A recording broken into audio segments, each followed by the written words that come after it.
Welcome back to Friends of Nature Summer Camp, everyone. Hope you all had a good rest. Excellencies, distinguished guests, participants, ladies and gentlemen, Assalamualaikum warahmatullahi wabarakatuh, and a very good evening to all of you. We are delighted to welcome you all today to our Friends of Nature Summer Camp 2023. I'm Ruaimi, your MC for the event today. Before we proceed, I have a few housekeeping notes with some details of our program today. Firstly, please make sure your microphones are muted while the program is ongoing. If you have any question during the program, you are allowed to turn it on or just leave your inquiries on the chat box to everyone or to me. Please insert your name during the Q&A session. Second, all participants are encouraged to turn on your cameras during the program. Third, please remember to switch your layout on the top right corner of your screen to the grid layout. Fourth, you are encouraged to give your reactions during the program using the emojis at the bottom of your screen. Lastly, please remember to fill in the attendance form provided at the end of this session in order to receive your e-certificate.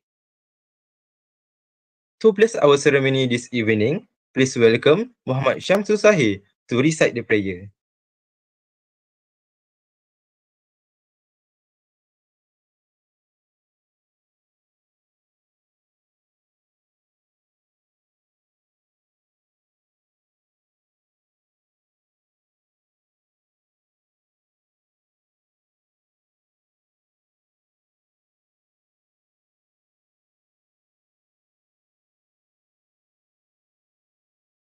الفاتحة.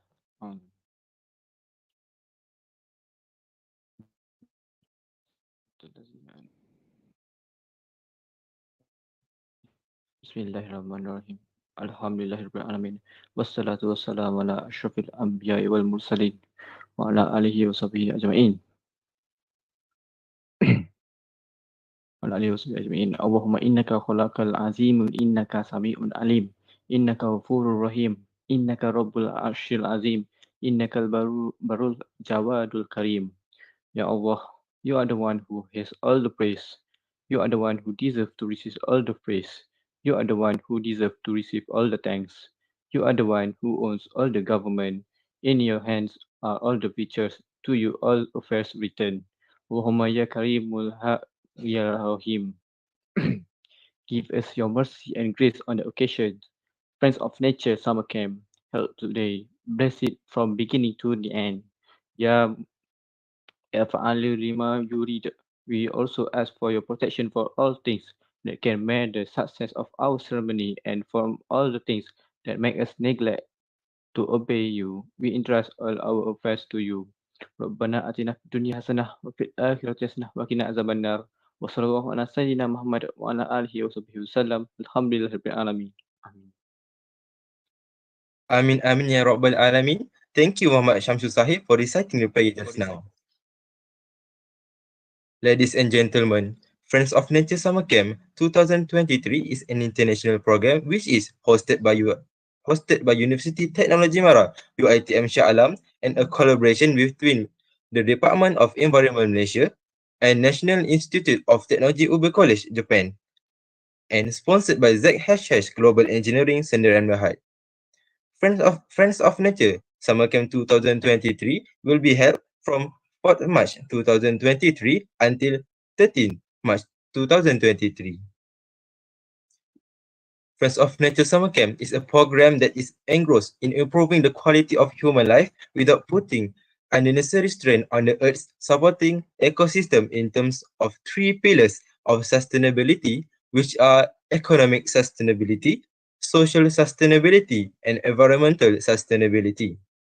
Aligned with the theme of Friends of Nature Summer Camp 2023, that is Learning Today for a Sustainable Future. We hope that our participants will become sustainability leaders who think about the future in which environmental, societal, and economic considerations are balanced in the pursuit of an improved quality of life. Friends of Nature Summer Camp will consist of several webinars and forums which focus on exposing the participants to the concept of sustainability and address the sustainability issues all around the world. Without further ado, we initiate this webinar with our background of Rakan Alam Sekitar UiTM student chapter.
Wow, it was a nice video. I hope our participants enjoy it. Ladies and gentlemen, our first agenda for today is Trend Talks, Occupational Safety and Health for Environment, with the topic of regulations of safety and health for environment by Mr. Muhammad Tarmizi Muhammad Nordin, Managing Director of TF Osh Enterprise. Please be ready for this session. Here is the biography of Mr. Muhammad Tarmizi Muhammad Nordin. Mr. Mr. Muhammad Tarmizi is an UiTM alumni and a credible speaker, trainer, and advisor who is famous for sharing his insights about occupational safety and health topics. He was a professional trainer with many expertise related to many scopes of OSH topics. He also has a lot of experiences for being a speaker for OSH topics, mostly in programs that organized by DOSH or NIOSH Malaysia. He has won a competition in those campaigns which is Pertandingan Interversi KKP tahun 2021. He also secured second place in Household It Was Here. Household It Was Hero competition. Before we begin, friendly reminder, if anyone has any question, you may directly ask our guest speaker or you may leave your question in the chat box during the Q&A session. Kindly remember to mute your microphone during the presentation to avoid interruptions. Without further ado, please welcome Mr. Muhammad Tarmizi Muhammad Nordin. The floor is yours.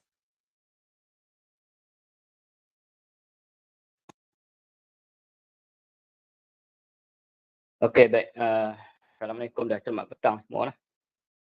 Okey, seperti diperkenalkan tadi, saya Muhammad Tarmizi Muhammad Nordin. Okey. So far boleh dengar. Kalau tak dengar tolong beritahu lah. Sebab saya menggunakan dua device, kali pertama pakai pula. Okey, baik. Okey, saya perkenalkan diri. Saya Muhammad Tarmizi Muhammad Nordin, merupakan graduate daripada UiTM Shah Alam dalam bidang kejuruteraan kimia. So, graduate tahun 2012. Okey. Selepas habis pada graduate, saya menyertai beberapa syarikat seperti Occupational Berhad sebagai production engineer. Okey, selepas berpengalaman dalam bidang production engineer lebih kurang 2 tahun, okey, saya mencuba di bidang lain iaitu bidang safety and health. Okey, untuk safety and health ni adalah satu bidang yang sangat luas. Excuse me, Mr. Tarmizi. Sorry for interrupt. Can you give your talk in English? Okay, because this is an international program. Oh, international program. Okay, Yeah, some participants can understand the Malay language. Oh, okay. Thank Okay, you. baik. Okay. Okay. Okay. I am ex practitioner safety and health. Okay. I am graduate from UiTM. I convert to safety and health. So, okay. Sorry. I not ready for more. Okay. Okay. Sorry.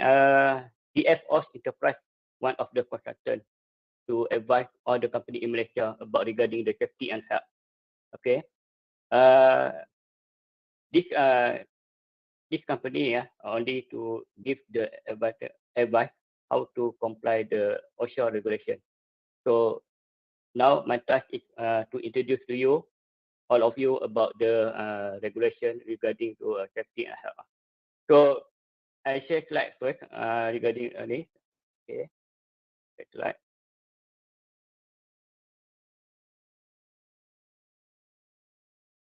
Okay, OSHA 2022 replaced 1990. Sorry, my slide. Okay, I not see the my slide. You can see my slide or not?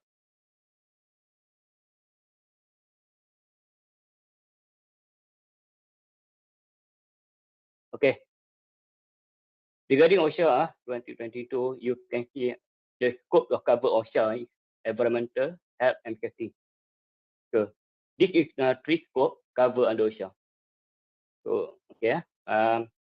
For the environmental, how to make sure the workplace is safe for the all worker in Malaysia. Some of the item regarding the environmental is called the safety policy. Okay, under OSHA, the main item in OSHA is about the safety policy. The safety policy is every company in Malaysia more than 4 people in company. If they have their staff more than 4 people, they need to treat the safety policy.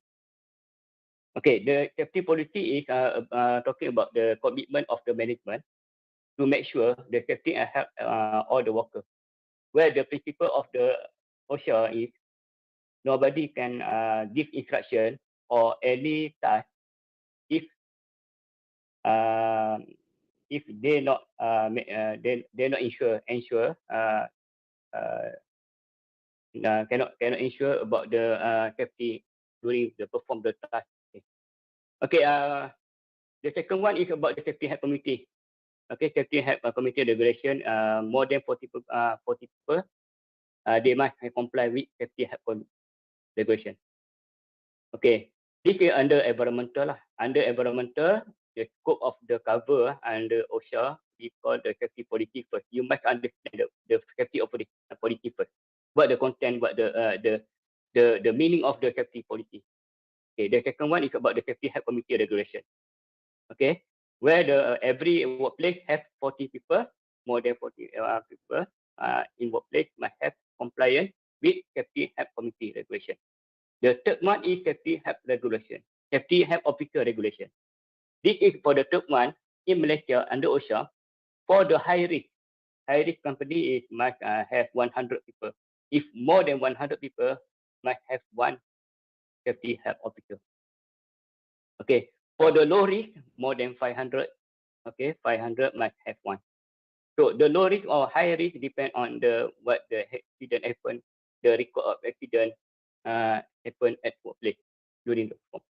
Another one is what you need understand or you need to know under environmental is about the section 15. Okay, for the section 15 the main core is 4 points. For you must understand 4 points. Okay, you can read the detail about this section 15 in OSHA. Yeah, but the main point is about this. The main point is about this. This is the mother of the regulation.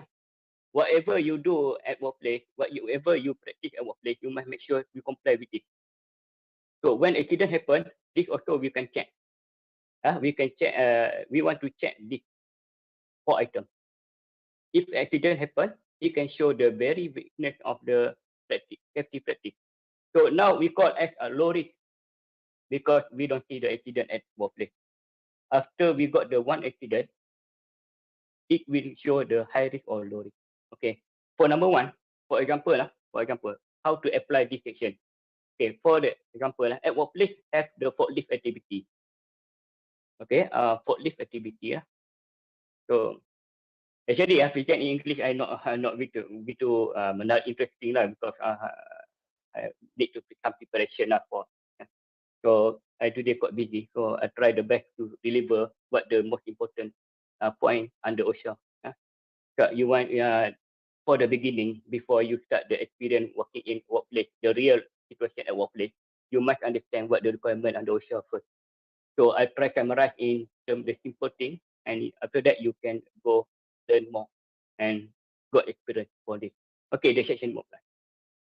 Okay, for this section, okay, for example, I give for example the forklift. One accident caused by forklift activity where the one people hit by forklift during handling at workplace. Okay, one driver forklift hit people at workplace. Okay, when the accident investigation comes, they want to ask firstly, where the maintenance record? Where the maintenance record for the forklift? This is because they want to know, they want to make sure the forklift is in safe condition for the handling. The number one, you must show document. You prove that this forklift is under good condition before accident happen. So number one, if a company fail to show this, 100K compound or mahkamah court or court, we will fine you. So this is the most important to the maintenance. So how to prove that? how to prove this maintenance you are do. You cannot only talk, but you must write. You must have the format. You might You might have the form. You might have form to prove that you are doing maintenance for the forklift. This example I show for the forklift case. The number 2 under section 15. SOP or work instruction. SOP we call the collection between five or activity. All the activity at workplace must put in SOP. But the work instruction just focus on the most hazard activity. For example, workplace activity is one of the activity at workplace. So we need have work instruction to make sure during the handling, worker can handle with, driver can handle with safely. For example, okay, before we create the SOP or the, we must have the for the in terms of effectiveness of SOP or the WI development. You want to know, you must create the very effective WI. You must have analyze. Okay, analyze you using you need using 5 point. 5 point fishbone. Okay, we call the fishbone method. So fishbone method, we can see about the human factor. We call as man. Number 1. Number 2 is method. Number 3 is about machinery. And number 4 about material. And the last one about environmental. Okay, before you create SOP or WI, sometimes for the fresh graduate actually no experienced people do WI and SOP. They just search at internet, but the actual is they don't know what the risk situation to inform them. So the main point is to understand about session this. You must have this factor. Okay, the number 1 is man. What the mistake from the problem? Mistake comes from the driver before forklift accident. So we call I teach I talk about forklift activity first. Okay, forklift activity. Okay, what the main factor? The main factor from the driver in terms of practice can cause the accident. For example, is overturning, speeding. Okay, not drive reverse for the during carrying the biggest for example. This is about the man. The factor comes from man: speeding, overturning, failure to make sure for this in good condition before start the driving. This is the main factor. But for the support the main factor, we need to check method. Whether at workplace have the method, the correct method for worker practice. For example, in WI, we have informed them about please slow down. We control. We need to put what the speed limit for the police. This is about the method. So because the man can say I don't know about the right method. So that's why to make sure SOP and WI is very effective, you must make sure the hazard you want to take over first. This is about talking about the safety, about the SOP and WI.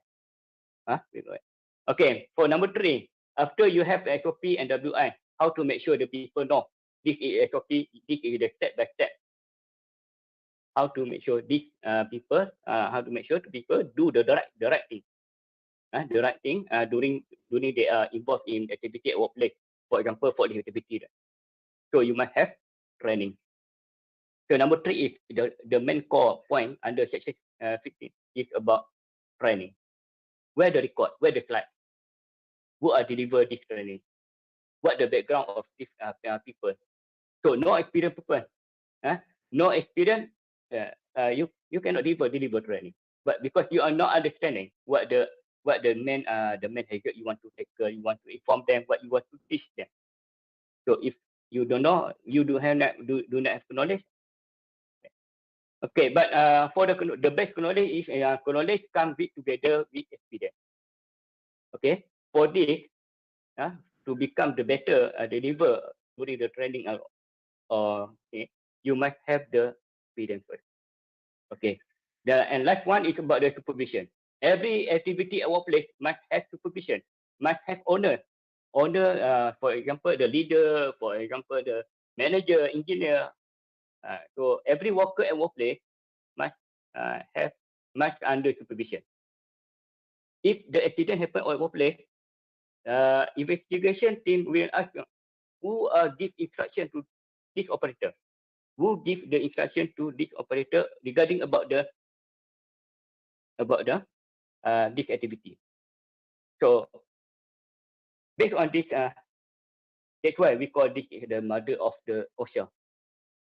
Every mistake, every pelanggaran, every uncomply with OSHA, if not touched in other regulation, not touch, no regulation, other regulation touch, they will be used. They will be used. If you can answer all of this, you are one of the safety practitioner. You can become the safety practitioner. So I just want to show you what the most important. If you want to become the safety practitioner, you want to become the safety practitioner, you must have the knowledge. The knowledge is regarding about the OSHA compliant. OSHA compliant about this, first one is you must understand what the safety policy first. What the content of the safety policy, what the meaning of the safety policy. The number one, you must understand about safety health regulation, safety health committee regulation. Where every workplace has more than 40 people, you must understand how to comply this. What the requirement, what the main requirement under this. The third one about safety health officer. You become to become a professional. You want to become the professional in safety and health. You must understand the safety health officer regulation. You can search at Google about this. Then you can start read what the comment. But in terms of the actual, I will explain by today lah. Okay, the next one is about the section 15. Section 15 about the main point of the mother of OSHA lah. Okay, for number 2, for the item number 2, help. For help, we have mostly we have 3 regulation. Use regulation, class regulation cover for the chemical handling. Chemical user at workplace. All the workplace chemical user at workplace cover under use regulation, class regulation. Okay, we must only 2D regulation touch about the chemical. And another one is about the noise regulation, about regarding the noise at workplace, more than PEL or NRA, we call as more than level, some level regulation noise. Okay, noise regulation start 2019. Class regulation 2013. Okay, another one is use regulation 2000. This regulation. So for this, to become the safety officer with knowledge, I will try show what the requirement under use regulation first. Another regulation you can see later. If I for the 1 hour, I think not enough for me lah. Explain all the detail lah. Look at that. So another one is the scope of the safety. All the people in Malaysia only know the safety first. But they don't know what the meaning of the safety. Only the slogan only. When you ask the operator at workplace, you tell them, hey, safety first. But they also don't know what the meaning of the safety first. The only slogan comes. So how to make sure them know and understand about the safety at workplace? They must know the hazard. They must know about the risk at workplace first. Every risk at workplace must be communicated, must be delivered to them by verbal, by picture, by show do and don't, or you can show by SOP video control and another. So this is the method how to make sure the all operator know about the risk during they perform their work activity. So for under safety, okay, we have the another part. Another part is about regarding about the accident. Already accident already occurred when accident happen at workplace. Every workplace at Malaysia must comply with another part. You can put you can search another part. What the another part? Another part is notification of accident. Any dangerous occurrence at workplace must comply with another part. Under another part also, we have the investigation, we have the root cause, what the accident happened, and also we can touch about the 5 point fishbone. Go back to fishbone method. The fishbone method about how to you find the root cause, whether unsafe act or unsafe condition happen at workplace until accident to happen. Okay, and also when accident happen, also section 15 ni also need to be comply lah dalam keadaan. So, okay, for what the safety policy? Safety policy is regarding about the safety policy, talking about the agreement between owner of the workplace within operator or all employee at workplace, where this agreement only touch about the safety and health, where the management will give full commitment to make sure safety and health the main priority during the perform work activity at workplace. So whatever task or routine job at workplace, they must follow this safety and health first. So that's why from the beginning we always say safety first, but only the slogan. The meaning of the safety first, worker don't know, because we not put the effort how to explain to them about the safety item, the most related to which operator during they perform the job. Okay. For the item in terms for the safety policy, must be signed by top management. When you create the safety policy at workplace, now I go many of workplace small company lah, company not the biggest company, established company no. For the small company in Malaysia, IKS, for example IKS, safety policy they don't know what the safety policy. So actually safety policy come to agreement.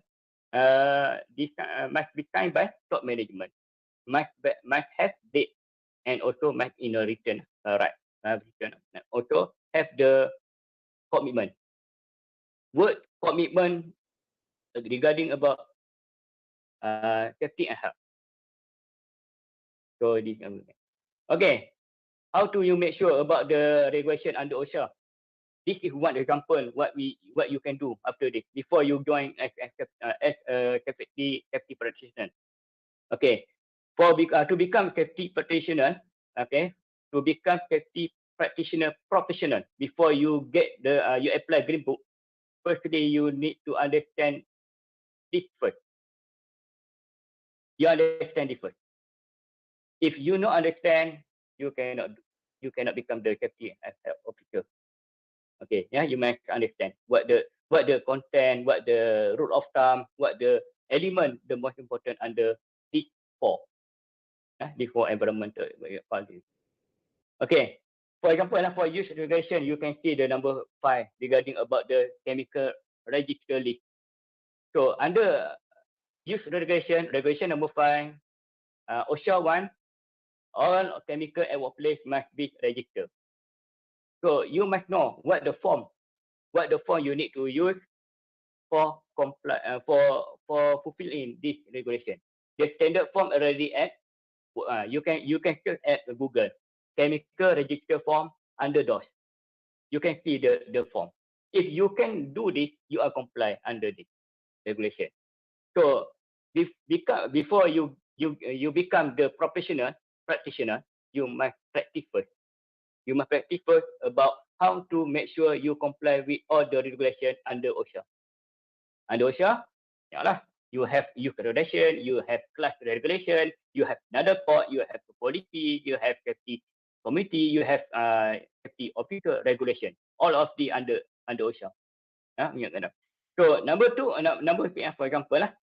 Okay, number 6 about PEL, permission exposure limit. So regulation 6 tell all of you, tell everybody about what the PEL for the chemical. For example, the kerosene, methanol. So we know methanol is one of the agent cause the cancer. So what the PEL? This section, this regulation under use regulation, you can see based on Schedule 1. According to Schedule 1, under use regulation, when you open the schedule use regulation, you go for the schedule number 1, you see methanol, ataupun you see kerosene. In Schedule 1, kerosene is naphthalene. Okay, kerosene synonym used in Schedule 1 is naphthalene. You see what the PEL. Okay, biaring tu. Okay, the most important, another important under use regulation, number 9. You see, assessment of CHRA. What the requirement CHRA? Who can do CHRA assessment? So this is under one the computer person under DOS also. So, let me write down. So for the new workplace at Malaysia, whether they establish in 1 year, must do CHRA. If they are used chemical at workplace. The chemical at workplace not including the hydraulic oil, greasing oil, for forklift, diesel oil, including in this, and also schedule waste. Schedule waste also include in this CHRA. Okay. If you already done CHRA after 5 years, you need a review the assessment. That's why they kata you must do back, you must re-assessment, review the assessment CHRA under regulation 10 if change of chemical. Berlaku change of the total chemical. Before this, during the first assessment, you only declare 10 chemical. But after 5 years or within the 5 years, you already put additional chemical 5. So total 15. Okay, you must do back the assessment for the CHRA. CHRA only not the people can do. The only people have the license only. Okay, for the license. Okay, this under requirement. Another one is about 5 years or another you might another reason why you need to reassessment about the DG give the instruction to do that. Okay. Another most important adalah about number ni, this record keeping for the period more than 30 years. Why? Because the cancer not come now. When you exposed to chemical, the cancer after 20 years you work, maybe you can got the cancer. So that's why all the report regarding about the assessment, medical must keep for the 30 years. Okay. Another one, the most important is about engineering control. So I skip the very simple one. Go for the critical because to become the practitioner with knowledge and also the perfect knowledge for the practice at workplace, you must understand what the most important compliance. So under use regulation, I just take use regulation because I think this is because for the beginning, I think this is under chemical engineering student. But now I see many people come from the background different. So actually, for to become the safety practitioner, not only engineering background can join. The minimum requirement is only SPM. To become safety officer, the minimum requirement is only SPM. But for the SPM level, tough for me to become the practitioner. Okay. For diploma level and above, I think easy to become the safety practitioner because knowledge, the basic knowledge adalah must understand what the requirement under OSHA already. Under regulation, have the OSHA item. Okay. The first one. The second one, how to relate, how to prove that you are comply with this. How to make sure this workplace comply with this. How to method, what the method you want to use for to make sure this. So engineering control equipment for number 70. Okay. Examined by Industry Hygiene Technician 2. What the meaning Industry Hygiene Technician 2? You can search at Google. Examined by IHT, Industry Hygiene Technician 2. What the responsibility under Hygiene Tech 2? Okay. Hygiene Tech 1 under regulation 1. This is under 26. Under 26, indoor air quality monitoring conduct by Industry Hygiene Tech 1. So if this is very familiar regulation under use regulation, where safety practitioner don't know also this. The current safety practitioner in Malaysia also not familiar with this. So that's why for the fresh graduate, before you become the safety practitioner professional, you must make sure first what the main meaning of this. Okay, you can search conducted by IHT1. IHT1 under Industry Hygiene Tech 1, what the responsibility under hygiene tech. No? So those will find if you are not follow this regulation under this. Okay. For example, fine. Okay, this company failed to comply with regulation 26 under use regulation. And also, thus we can give the notice or fine because fail to comply with regulation 17 about examining. Yeah, punya keadaan. So this how to understand the training. What the training and regulation 22. UK regulation 22. What the meaning of the training under regulation use regulation. The meaning of training is about the chemical handling only. When you need to conduct the training at workplace for the regarding chemical handling, at least 1 year, one time in 2 years. This means every 2 years you must do one time chemical handling training. Must have slide, must have attendance proof you are doing this training. So this what I tell you is that this is about the task decision for the safety practitioner. We don't want only you are joined safety practitioner or safety professional just for the money. Money will come will come later. After you are become professional, money will come later. So the first step is you must make sure you have the knowledge first. The knowledge. After that, how to apply the knowledge? What document? What the type of document you need to do? Okay. Okay. Then another one is about the indoor. Okay. Another one a remover. Okay. One is finance also. You can open this regulation. Use regulation number 29 about the money finance. What the requirement under OSHA? What the type of the money finance? The color, dui bahasa in English and also in Melayu must have the color, dark color, for example. This regulation 29 tell you about it. Okay. So this is about OSHA only lah. So before I go for the EQA, Environment Quality Act, I conclude first about the OSHA requirement. Okay. OSHA talking about how to make sure the workplace is safe and also what the activity practice at workplace in safe condition to make sure nobody got accident during they are perform their job. Okay.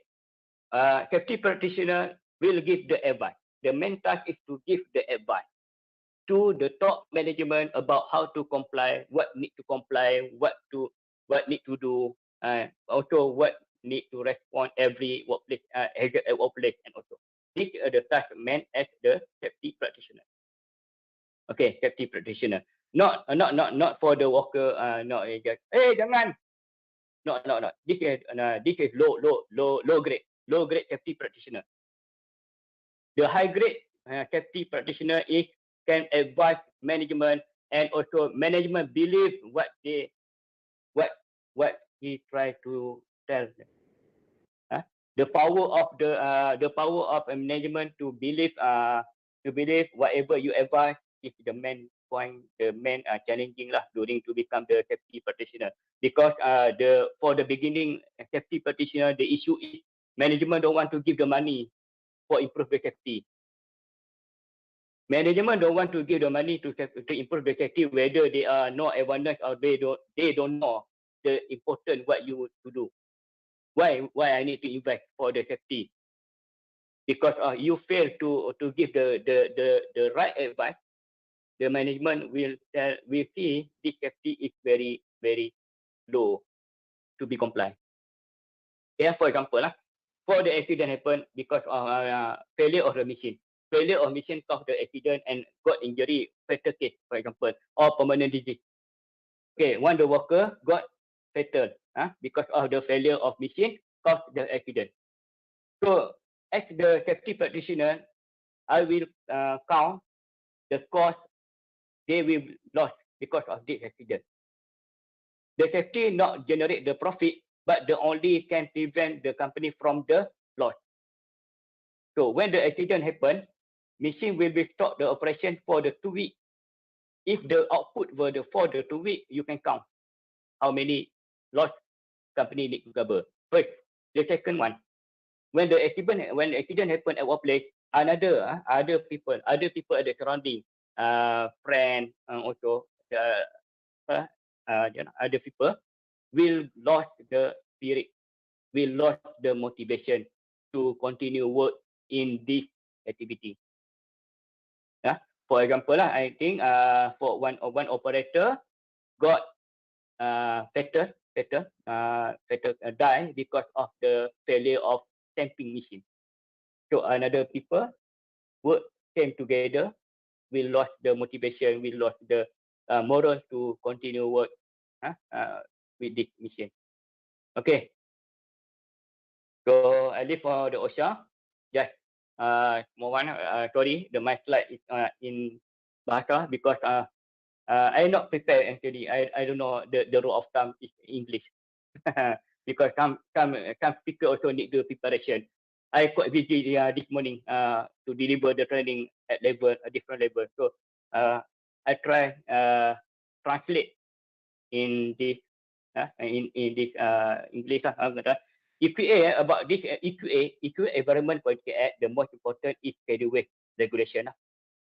When you open the EQA, you search EQA, you must find first schedule waste, because all factory in Malaysia have schedule waste. You must understand what the schedule waste. You must understand what the meaning of schedule waste. So when you open the schedule waste, you see number 3, the guiding about.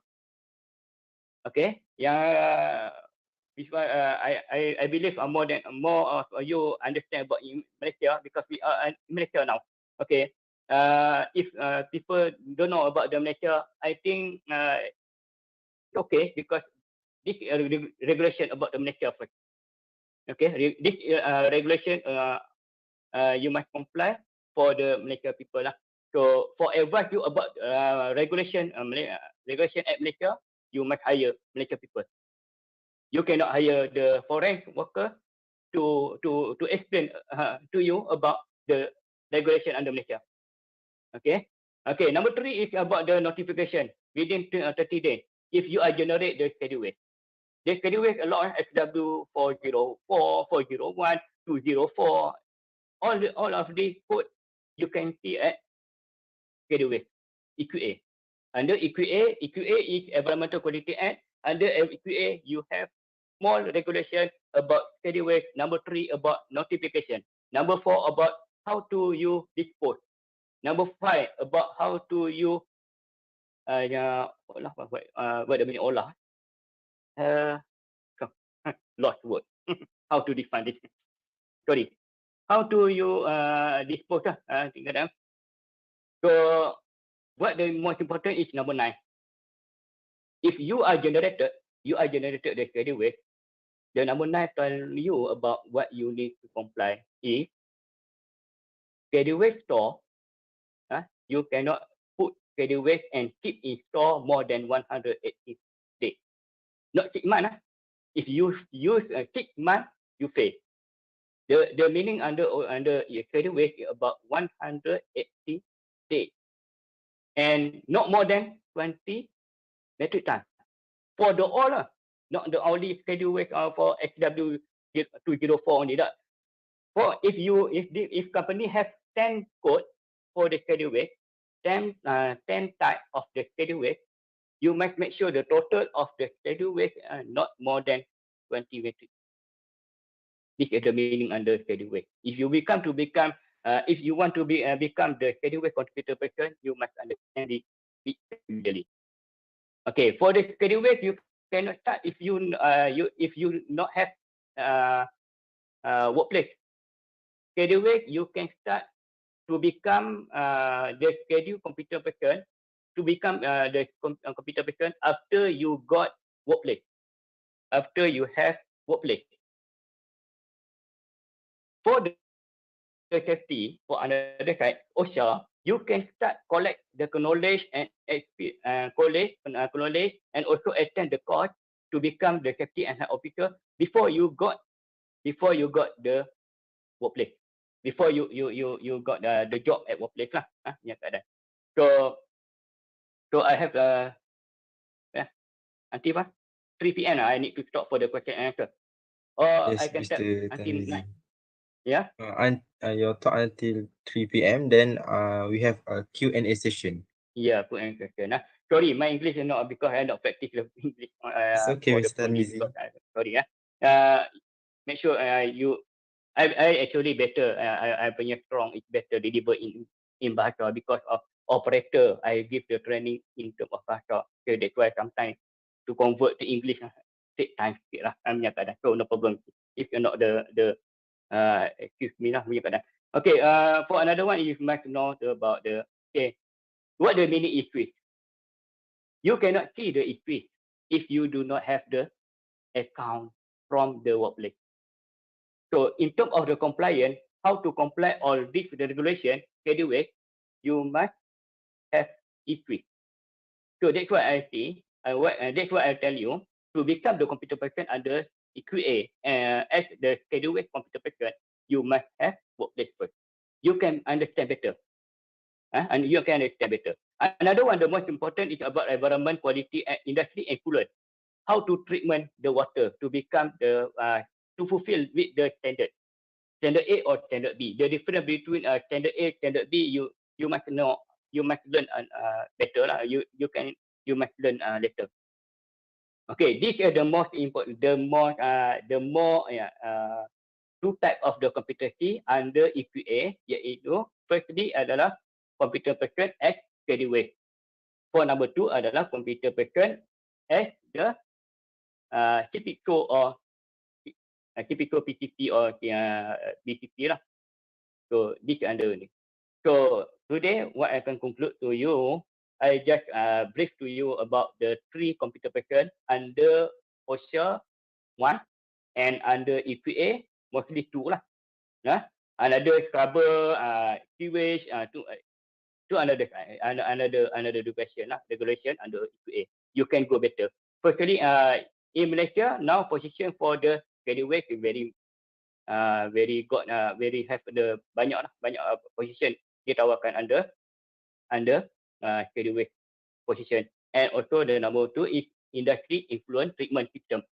How to treatment the water from the uncompliant to compliant. Standard A and standard B, 2 letters. So I think not enough time to me lah to explain detail about this. Only just idea only lah to become. Okay, so far I give to you okay for the question and answer. So if I cannot answer in English, I can answer in Malay. Another people can help to understand, to give more explanation to another people you do not understand about English lah. I try the best. So can lah. Okay. I stop you. Okay. Thank you, Mr. Muhammad Tarmizi, for the sharing just now. Now, we will have a Q&A session. Participants are welcome to direct your question to our speakers.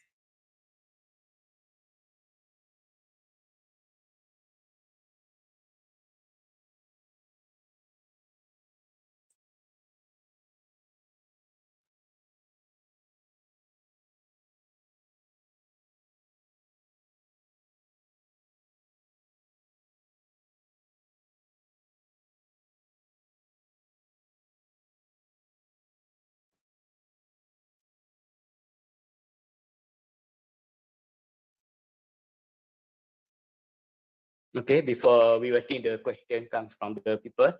I don't know what the main point you want to the main item you want to know today. So I just got topic about the regulation. I just got topic about regulation under OSHA and also under EPA lah, Environmental Quality Act. And also I don't know you want to become the professional or not. So I don't know. That's why I not share more about how to become the professional. So if you want to know, I can answer to you.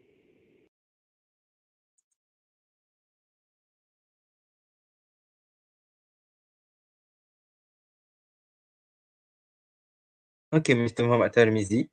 Now we have a question. So the first question to be asked to Mr. Tarmizi is, what is the relation between OSH and EQA 1974? What the relation? The relation? Yeah, the relation between Okay. OSH and EQA 1974. Okay. Relation the main different about the OSHA and EPA. EPA prevent about environment. To prevent environment from the pollution regarding about air, about the water, about the waste produced from the industry, including the chemical container, chemical disposal. This is about the EPA. About the quality of air in Delhi, this is EQA. EQA cover about this. But the OSHA only cover how to prevent worker from the accident, from got the injury because of the perform the daily job. This about the OSHA. OSHA is prevent worker, prevent people from the accident, from the injury because of accident. To this is about this. This is the main point lah. What the difference between EPA and also OSHA. Okay, Mr. Tamizi. Next question. Farah asks, is that important to complete environmental quality, which is industrial effluent regulation 2009 for the human safety? Is it apa? Okay, I repeat the question. Is that important? Is that important to complete environmental quality, which is industrial effluent regulation 2009 for the human safety? Yes, because if you not comply with this regulation, people will dispose the water in very dangerous to aquatic. For example, you dispose waste in terms of the effluent, you dispose effluent through without the processing, all the poisoning metal, heavy metal in this effluent water can cause living cause the hidupan air aquatic living become not safe to you because the main food every day we cannot we use the main food is aquatic life, for example ikan lah apa semua. But if the effluent not comply with the standard before discharge, kita punya makanan akan tercemar dengan our food, daily food tercemar dengan semua benda ni lah. So we got the health effect because of we menggunakan makanan yang kecemar ni lah. Yang keadaan. Sorry, I try cari the best word to in English but tak sampai pula. It's okay, it's okay. Okay. Okay. Another one. In your opinion, if company comply with OSH, means that company also working toward compliance with Environmental Quality Act 1974. Okay. OSHA and EPA is different type of the requirement. This you might clear first. If you are perfect OSHA compliant, this is not ensure that you are comply with EPA. So when you do production process, you run the operation production with compulsory. Every production no production completely use the raw material until end. Must have waste. For the waste, for example, water, you have waste from the chemical container, for example, you must comply with EQA. This is the other part. If you want, you only comply with EQA because the fine is very high. Okay, can.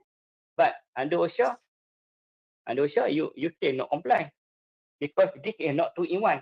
This is different regulation, different act for the different target. So OSHA target to prevent, to make sure this workplace is safe for the worker, for the work. Okay, for the EQA, you about EQA about how to manage the waste before you dispose from public. So hopefully you understand the scope of cover under OSHA and also EQA. Differently, totally different. Mr. Tarmizi, can you share your experience handling OSH that related to environmental management in your company? Okay, for related environmental OSH, for example, about chemical handling. So, during water treatment, effluent treatment system, you use chemical, a lot of chemical for treatment your effluent water. So mostly I see at water treatment, chemical use is very dangerous to health. For example, H2O2, we call as the hydroxide peroxide. This is very dangerous to health. So how do you make sure these people handle it carefully during treatment system? Treatment system compulsory you need to treat because of EQA requirement. For OSHA, you must make sure people handle this manually, free from ergonomic issue. For example, one pail about 25 kg. Okay, how do you improve this? So my experience is I use bucket tank. All the chemical come in bucket tank.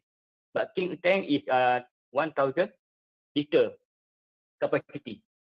Where we order chemical for the treatment system, we order in bucket tank, not the pail to 25 kg. So in bucket tank, we install piping.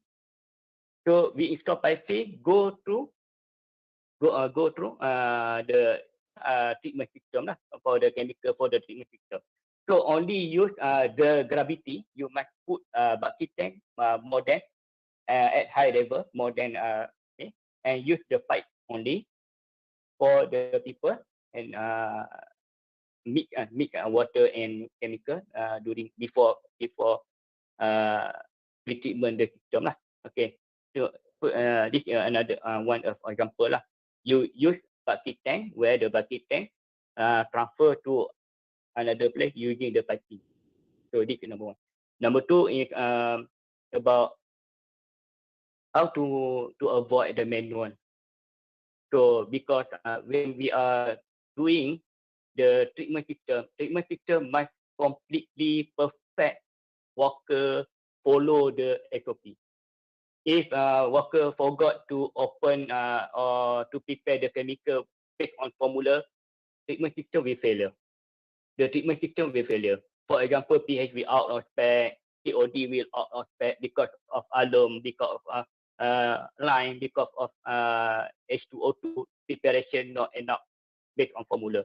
So in order to make sure you avoid the manual avoid the mistake from the human, you try to avoid the manual handling. When you avoid the manual handling, you improve the safety for the worker. Another one, you also can get the perfect result. Worker cannot not do the mistake lah, not do the mistake during the preparation. For example, what you need to do is you link all the pump in one point. Okay, for example, treatment filter you need to 4 chemical, 4 pump. So you must open 4 pump.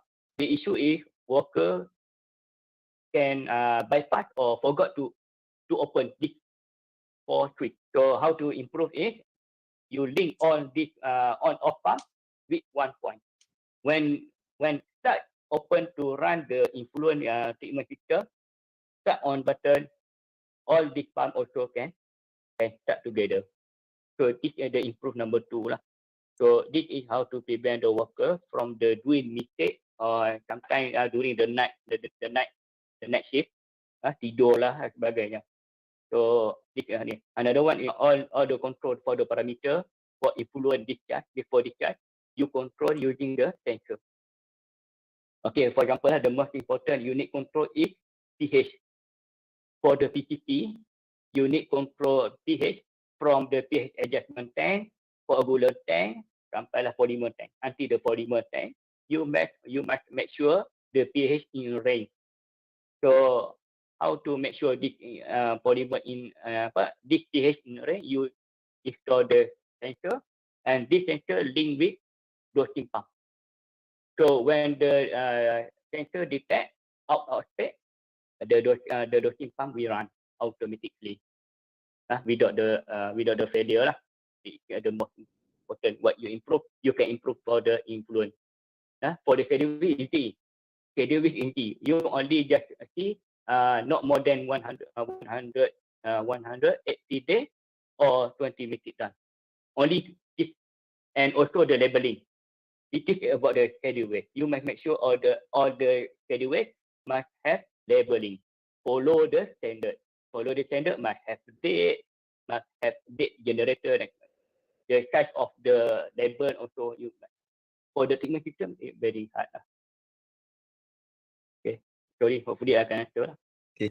Based on the chat box, our participant Nur Hidayah asked, what if the company or management does not really cooperative in implementing safety aspects? Why? Because they never kata apa? Yang bahasa mudahnya dia orang tak pernah kena saman. Oh yeah. Because company only become the very good company if they have the record the saman compound from the government. If not, no enforcement from the government. Why? You want to see all the management is have awareness in Malaysia. I can tell you more than 50% of the owner in Malaysia not have the awareness about this. They only do for the safety compliant or EQA and compliant because after got compound from DOE or DOS. If no compound from DOE, DOS, management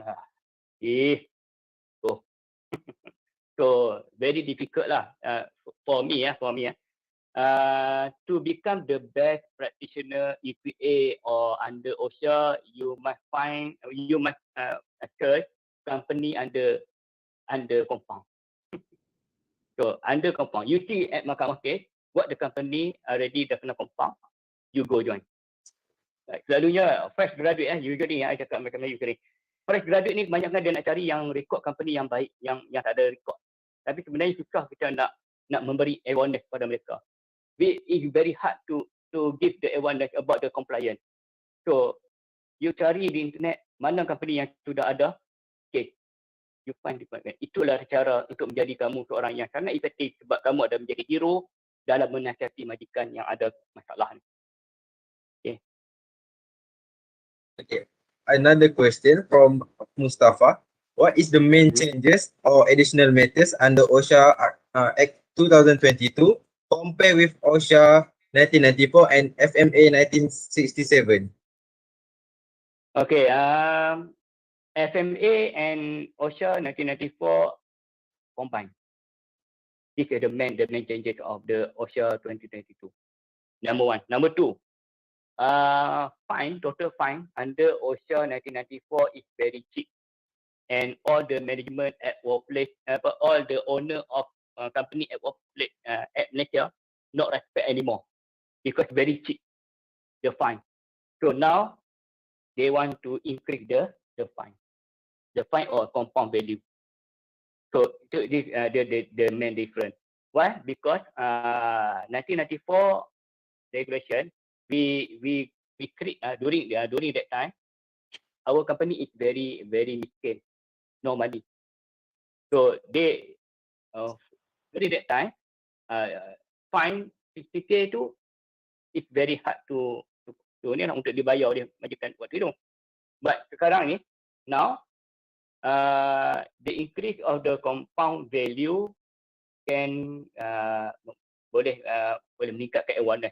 Why? Because after this June 2023 the enforcement will start using the OSHA 2022. Itu number one lah. Number two is some of document you need put as the compulsory. For example, high rate. Before this, if the company not have the high rate document, no okay. But now after June, you not have the high rate, compound is very expensive. High rate, which the meaning high rate, you can internet. How to know what the document high rate? I not have the enough time to explain to you. Okay, another safety officer also. So before this 1994, if safety officer not play the role as the safety practitioner or safety advisor, no, tak apa, no problem.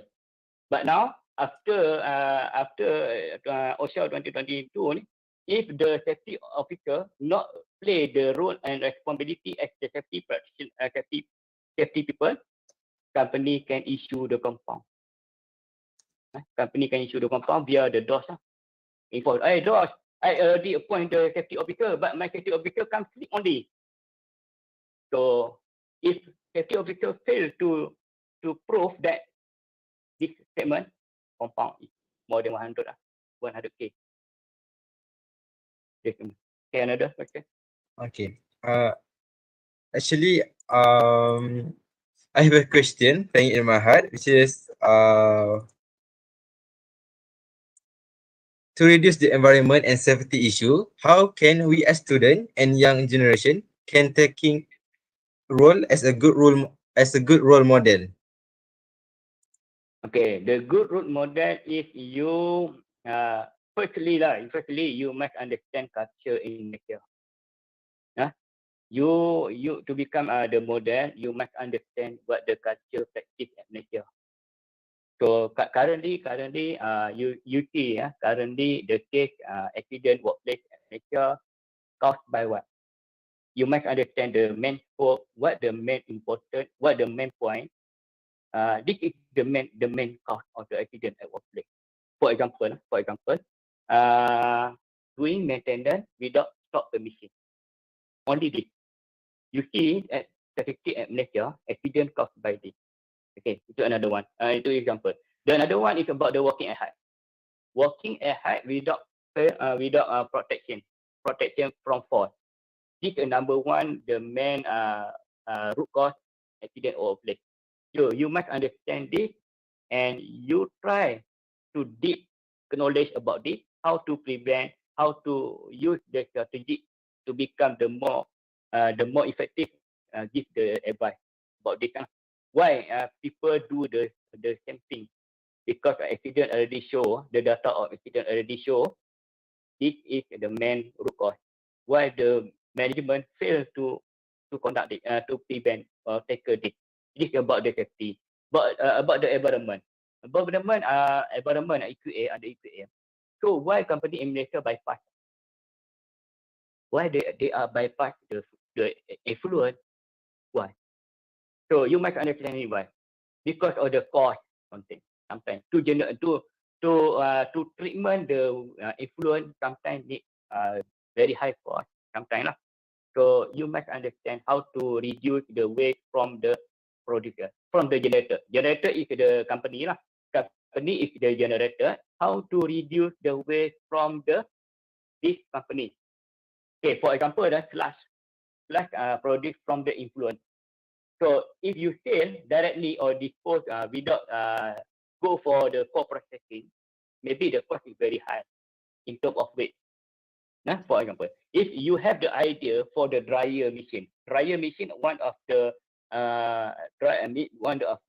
machine can reduce, can dry the effluent.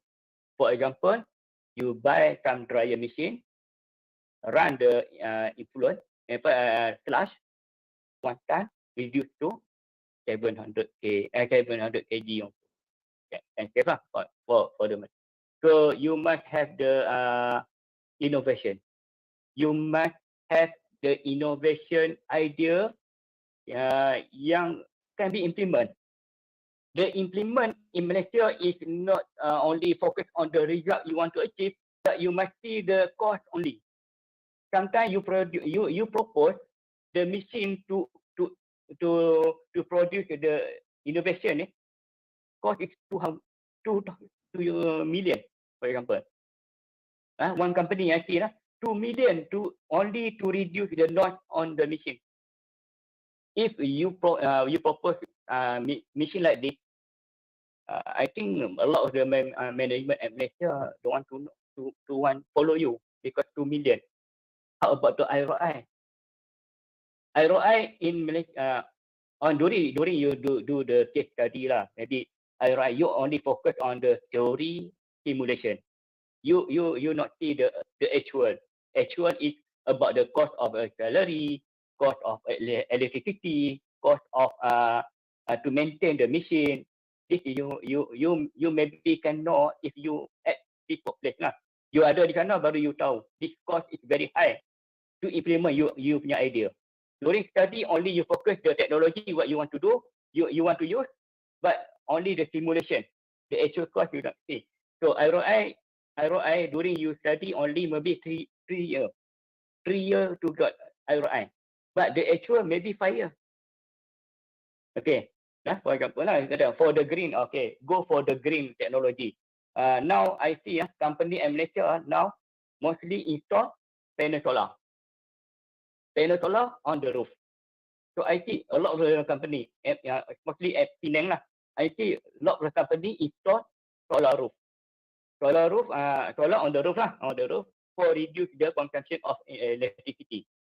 So it's very good, but the cost for the panel solar is very expensive. Very expensive. ROI more than 3 years. So within 3 years, you must put also the maintenance cost. About the maintenance cost, effectiveness of the generator, electrical generator. So this example lah, I can show you lah. Can share lah. Okay. I think that's all the question from the participants. Thank you, Mr. Tanwizi, for the answer. Okay. So, Mr. Tanwizi, in my opinion, I truly believe all people, including students, workers, management, should taking part and do their role in taking care of safety and also environment to ensure we can have a good quality of life. Okay. Thank you. Before I leave, I am sorry because I am kabut sikit to talk in English and also I am not prepared. This morning I deliver training at Kuari sector. So sorry if you not understand. But if you want to communicate more with me after this, okay. So sorry for today lah. Mr. Tanwizi, can you stay till the quiz session ended? Because after quiz session, we have a photography session. Okay. Okay.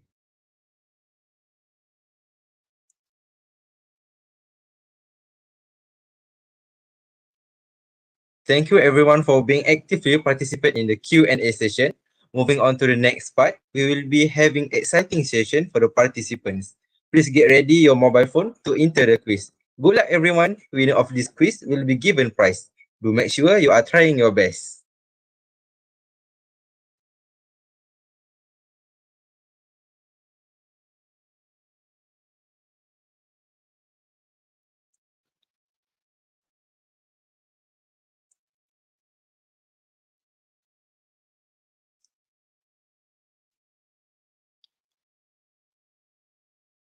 Dear participants, we give you all 5 minutes to enter the quiz. The quiz link also will be given via WhatsApp group, Webex meeting, and YouTube Live if you fail to scan the QR on the screen.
To all participants, please scan QR code.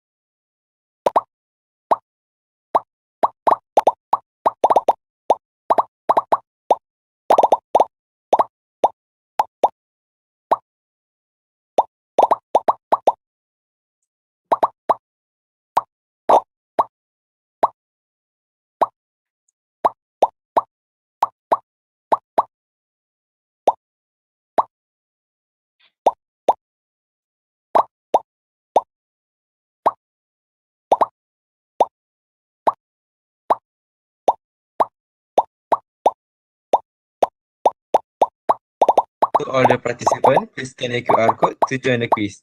A lot of prize awaits for you.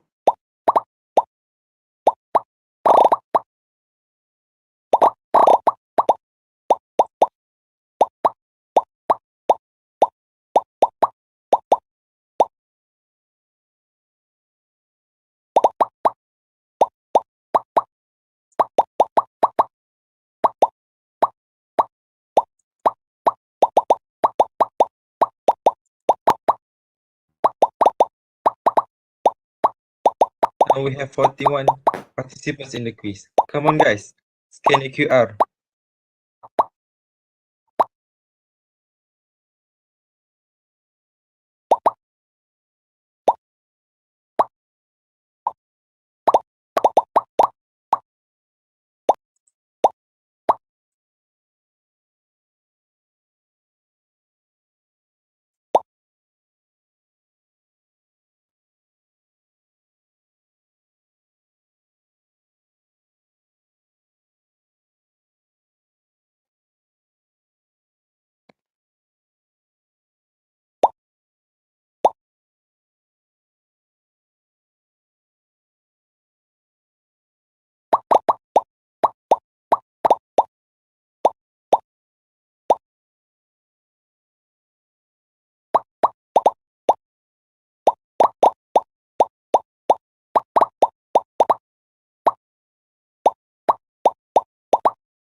still with the top until the end. Come on guys, do your best. Wow, there's someone already beat the top scorer.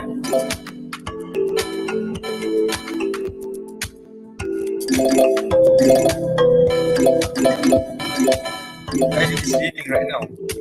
So, top scorer.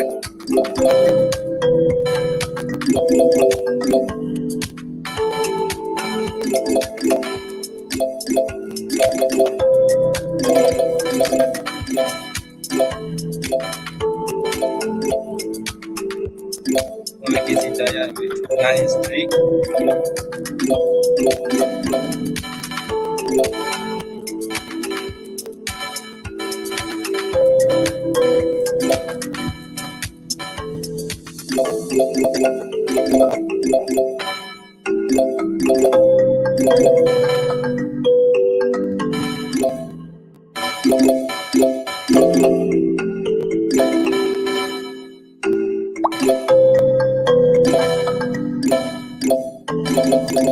Daya still on the top.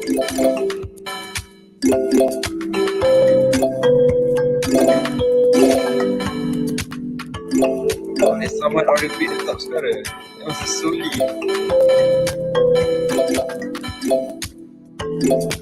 Nice one, Suli.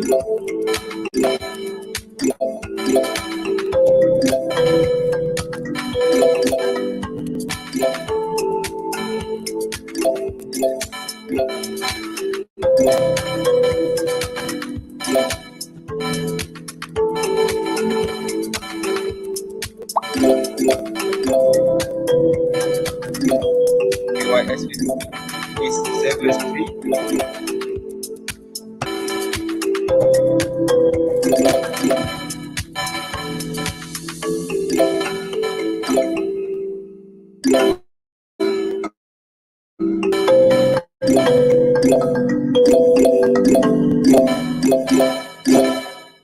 We can see the top 3 PYS, Sul and Kai Jun get to it. Number 1.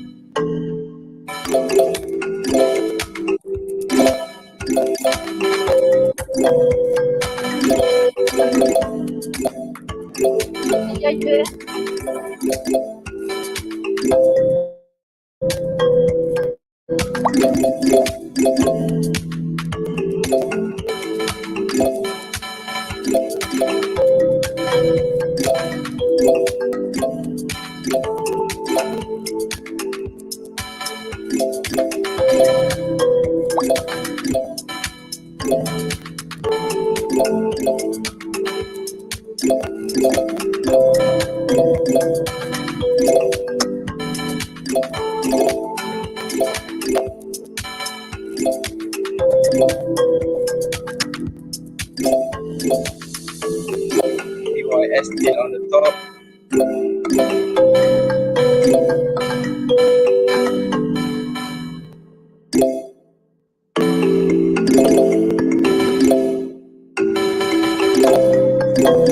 In the top 3, we can see a new competitor, Amalina and Hazwan.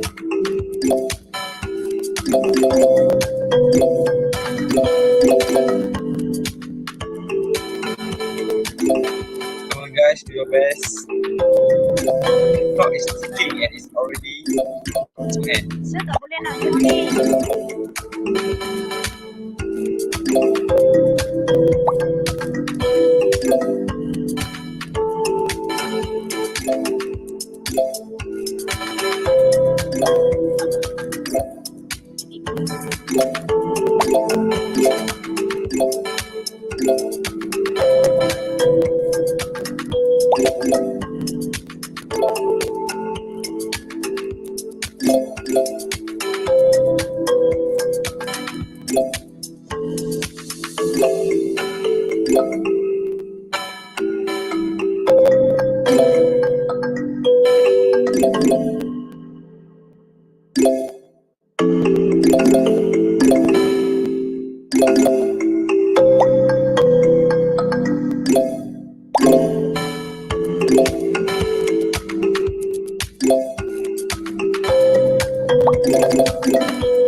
Right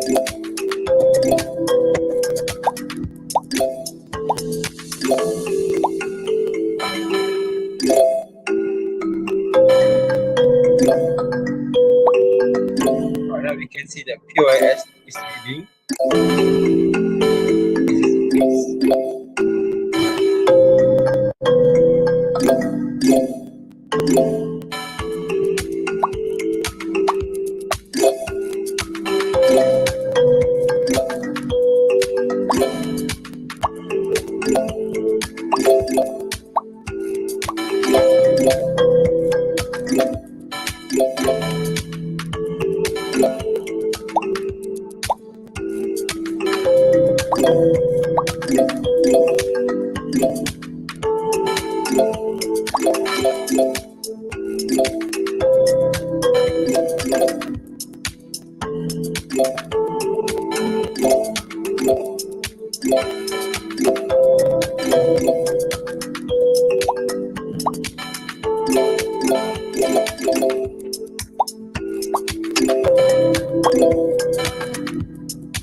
Now we can see we have 92 participants in this quiz.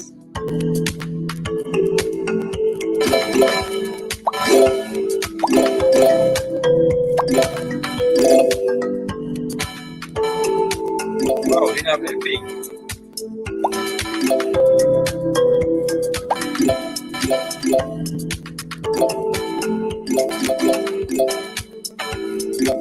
Yes, see, now everything is ready. She already beat POS.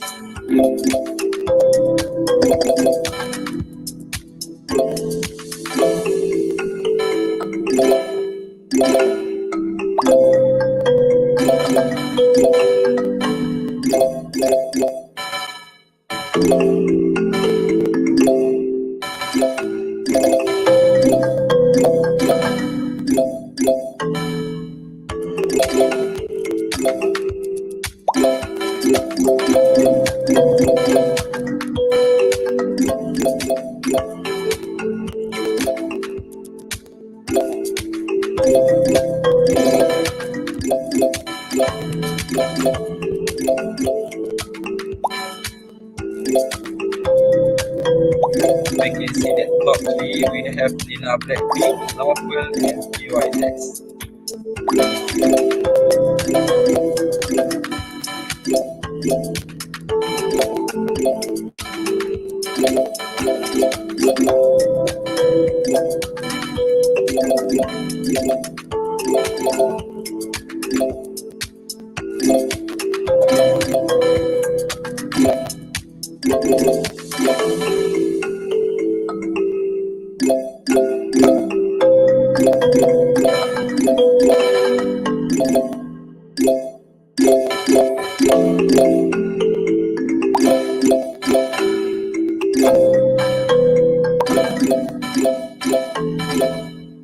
Will we have a new competitor of the top 3?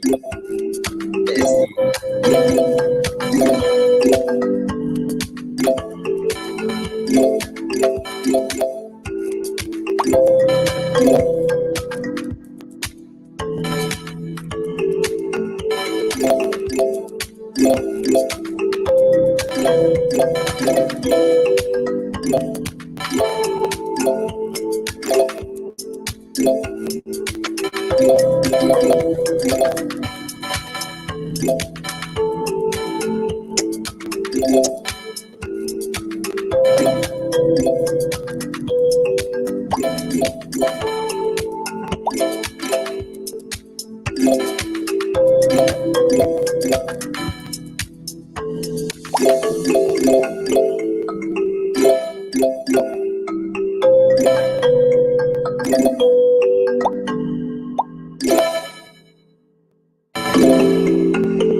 Wow, there's someone already been a top scorer.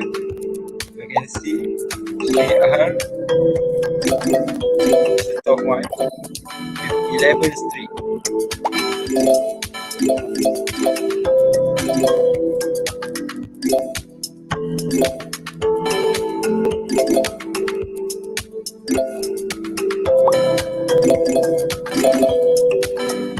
Few minutes left. Come on guys, do your best.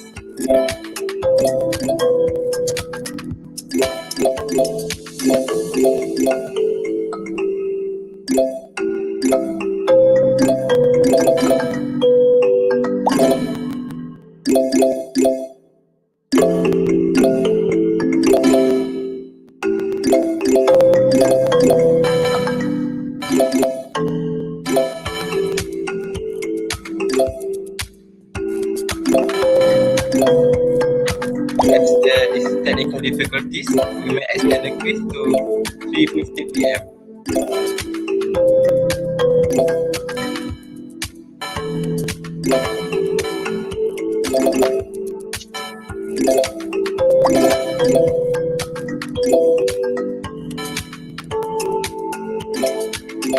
We apologize for the inconvenience as the QR code is automatically refreshed if the internet is not stable. Sorry again for the inconvenience.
So we can see the top scorer with score 17,230 is girl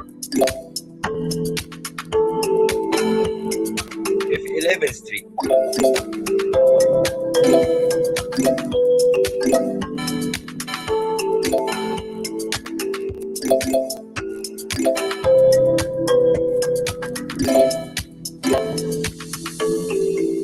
More. Come on guys, do your best. I can see Lalina at the second place.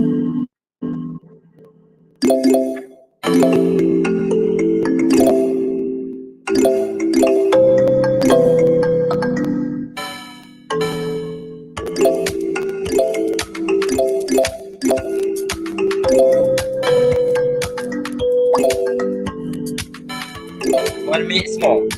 Come on guys, the clock is ticking.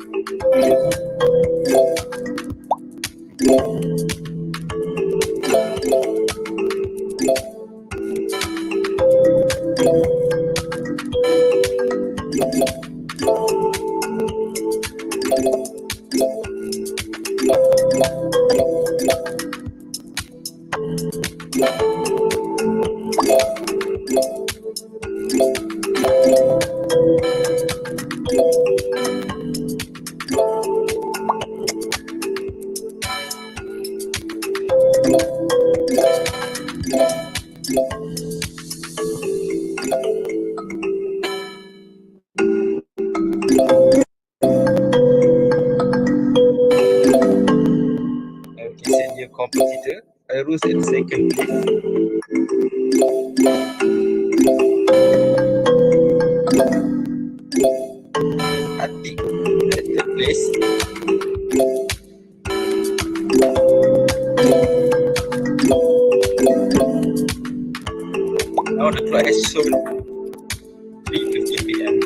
we want to announce the winner.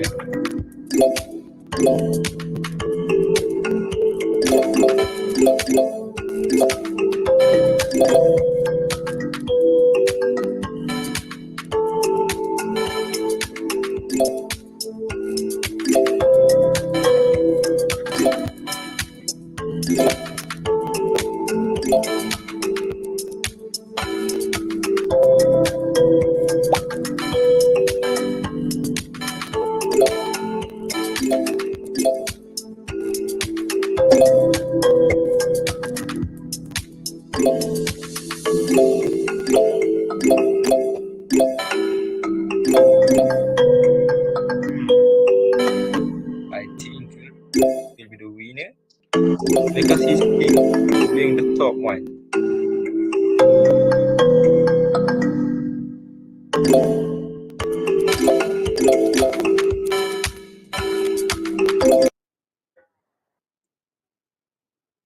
So the winner for this quiz is GR. Congratulations, GR.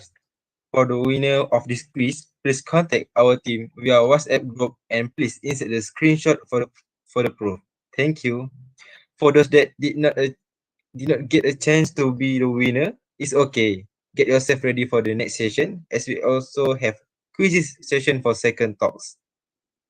Before we end our first session, all participants are required to turn on your cameras for our first photography session with Mr. Tarmizi.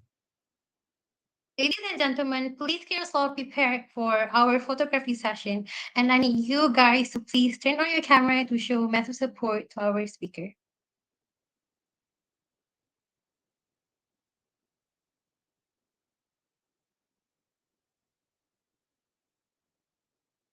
I need more people. Please turn on your camera.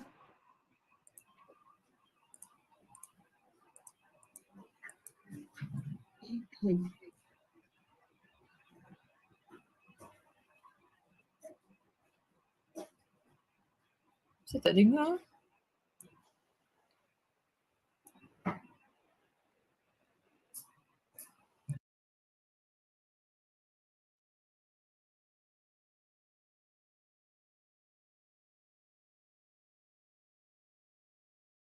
All right, is everyone ready? Okay, okay. More to come. I'll wait a bit. Okay, 1, 2, 3, smile. 1, 2, 3, smile. Okay, last shot. Can everybody make a heart sign to show some love to our speaker? 1, 2, 3. 1, 2, 3. Okay, thank you so much for your cooperation. Back to Aimi. Thank you, Christina. Towards the end of the quiz, it remarks our first session had ended. Once again, a big thanks to Mr. Muhammad Tarmizi for the insightful talk and everyone for participating in this session. Now, please wait for our second speaker today, Mr. Muhammad Hazwan, to join our webinar.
Assalamualaikum and good evening, everyone. Welcome back.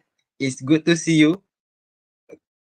It's good to see you again. In this session, we are very fortunate to have well-esteemed Mr. Muhammad Hazwan, Safety and Health Officer from Nibong Tebal Paper Mill, Sendirian Berhad, to give us more insights about the accident and experiences of safety and health in industry.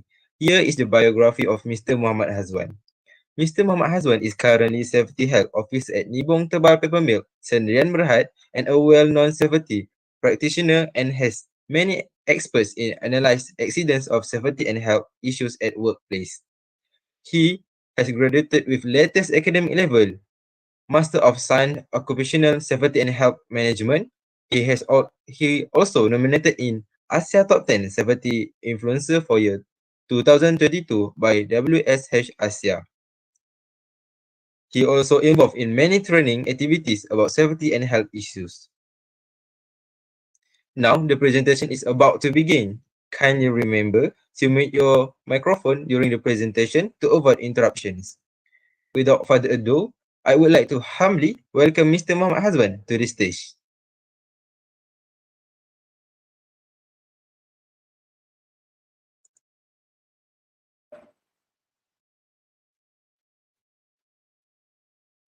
Okay, so Assalamualaikum warahmatullahi wabarakatuh, and good afternoon to everyone. First of all, I would like to say thank you. Terima kasih. Thank you so much for inviting me to be speaker and to be part of program for today, this lovely afternoon. So my sharing for today will be regarding accidents and experiences of managing OSH in the industries. Okay, first of all, I would like to reintroduce myself. My name is Muhammad Hazwan Beharis. I'm from Kedah, age 30 years old. Speaking of academic qualification, yes, I just complete my master in OSH management with UUM. Actually, I'm not from safety background, to be honest. I'm from engineering background. I graduate with UTM in 2018 with mechanical engineering, pure mechanical. Even my work experience also mostly on the engineering side rather than, if I were to say I've been a safety practitioner, still new, I think around 3 or 4 years something, compared to my experience as an engineer. So I'm a certified SHO, Safety and Health Officer. I'm registered with DOSH, JKKP. I also authorized entrance person for confined space. And speaking of training, I am certified trainer by NIOSH and also accredited trainer by HRD Corp. Also, yeah, I won the like some sort like social media influencer award last year by WSH Asia in Singapore. So that's a bit about me. Talking about my experience in managing accidents, I've handled quite a lot of accidents, industrial accident. I've handled fatality case. I have handled even court case with DOSH also. I handle it. Major accidents, but some of them are PNC, private and confidential. So it is unfortunate for me as it is PNC. I cannot enclose, but you guys can contact me outside this webinar if you want to learn. I am glad to share. I am glad to share what I've been through so that you won't go through the same situation as I am. Okay. So basically, when we talk about accident, incident, we will talk about accident, injury, LTI, lost time injury. Okay, but I refer that as of course, we refer that as a lagging indicator. Of course, in our OSH management, safety management, we have the lagging indicator, we have the leading indicator. Okay, LTI, number of near miss, number of compound, number of penalty, all those we consider as lagging indicator. But I would consider that as what we call traditional safety, because what nowadays we heard we are not focusing in one direction. We are focusing on a more broad or wider concept, which are called sustainability. Okay, so I'm sure everyone heard sustainability. We hear sustainability there. Here sustainability, all sustainability. Even our government also encourage this sustainability practice. Okay. So, but what is sustainability? If you had any idea, you just type in the chat box, no problem. We can share. There is no right or wrong. I'm not saying my opinion, what I'm saying today is right. And also, I'm also not saying what you guys think is wrong. We are learning from each other and we will always learn, no worry. So, in the whole world, globally, we agree there is no definite term on sustainability. Okay, various organizations, various people, they tend to have their own, like own perspective, own definition on sustainability. Okay, so for me, sustainability is I take this term and definition from the Brundtland report. Okay, the Brundtland report presented in the World Commission. If I'm not mistaken, 1980 something lah. Even I also was not born yet lah. Okay. So sustainability is development that meets the needs of the present without compromising the ability of future generation to meet their own needs. Okay.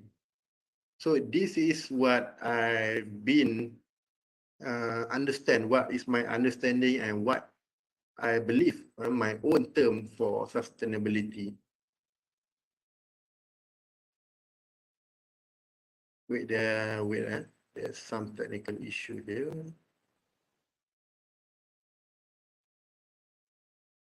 Okay. So why sustainability? Because like I said, if we speak about accident at workplace, at kilang and so on, we always link towards LTI, lost time injury. We link about penalty, compound by DOSH, by DOE. But nowadays, most of the big company, the big player, especially the PLC, public listed company, they have shift their focus from safety, environment, they combine towards a bigger or wider term, sustainability. Okay, and also,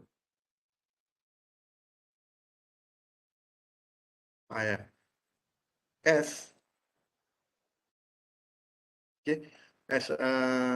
maybe some of you already know, for those public listed company in Bursa Saham, Bursa Malaysia, the requirement you need to come up with your annual company report every year annually. And starting 2014, Bursa Malaysia with FT Russell, if I'm not mistaken, like an organization, international organization, they came up with the good Bursa Malaysian ESG Index, or in the Bursa they call it FTSE4. Okay, so this what happened? Okay, when the Bursa Malaysia introduced this index, so by hook or by crook, okay, whether you like it, you don't like, up to you. But if you are listed, public listed, PLC, public listed company, you need to ensure the ESG, the sustainability statement in your annual reporting. So these are clearly mentioned in the practice note 9. In the listing requirement stated that the requirement for sustainability statement in the annual report for all the public listing company by Bursa Saham Malaysia. Okay. Also, by doing so, I believe Bursa Saham Malaysia is the first in Southeast Asia to implement this kind of practice. So why they do such things to encourage the sustainability practice and also to ensure what we call the continuous improvement being done by all these public listed company.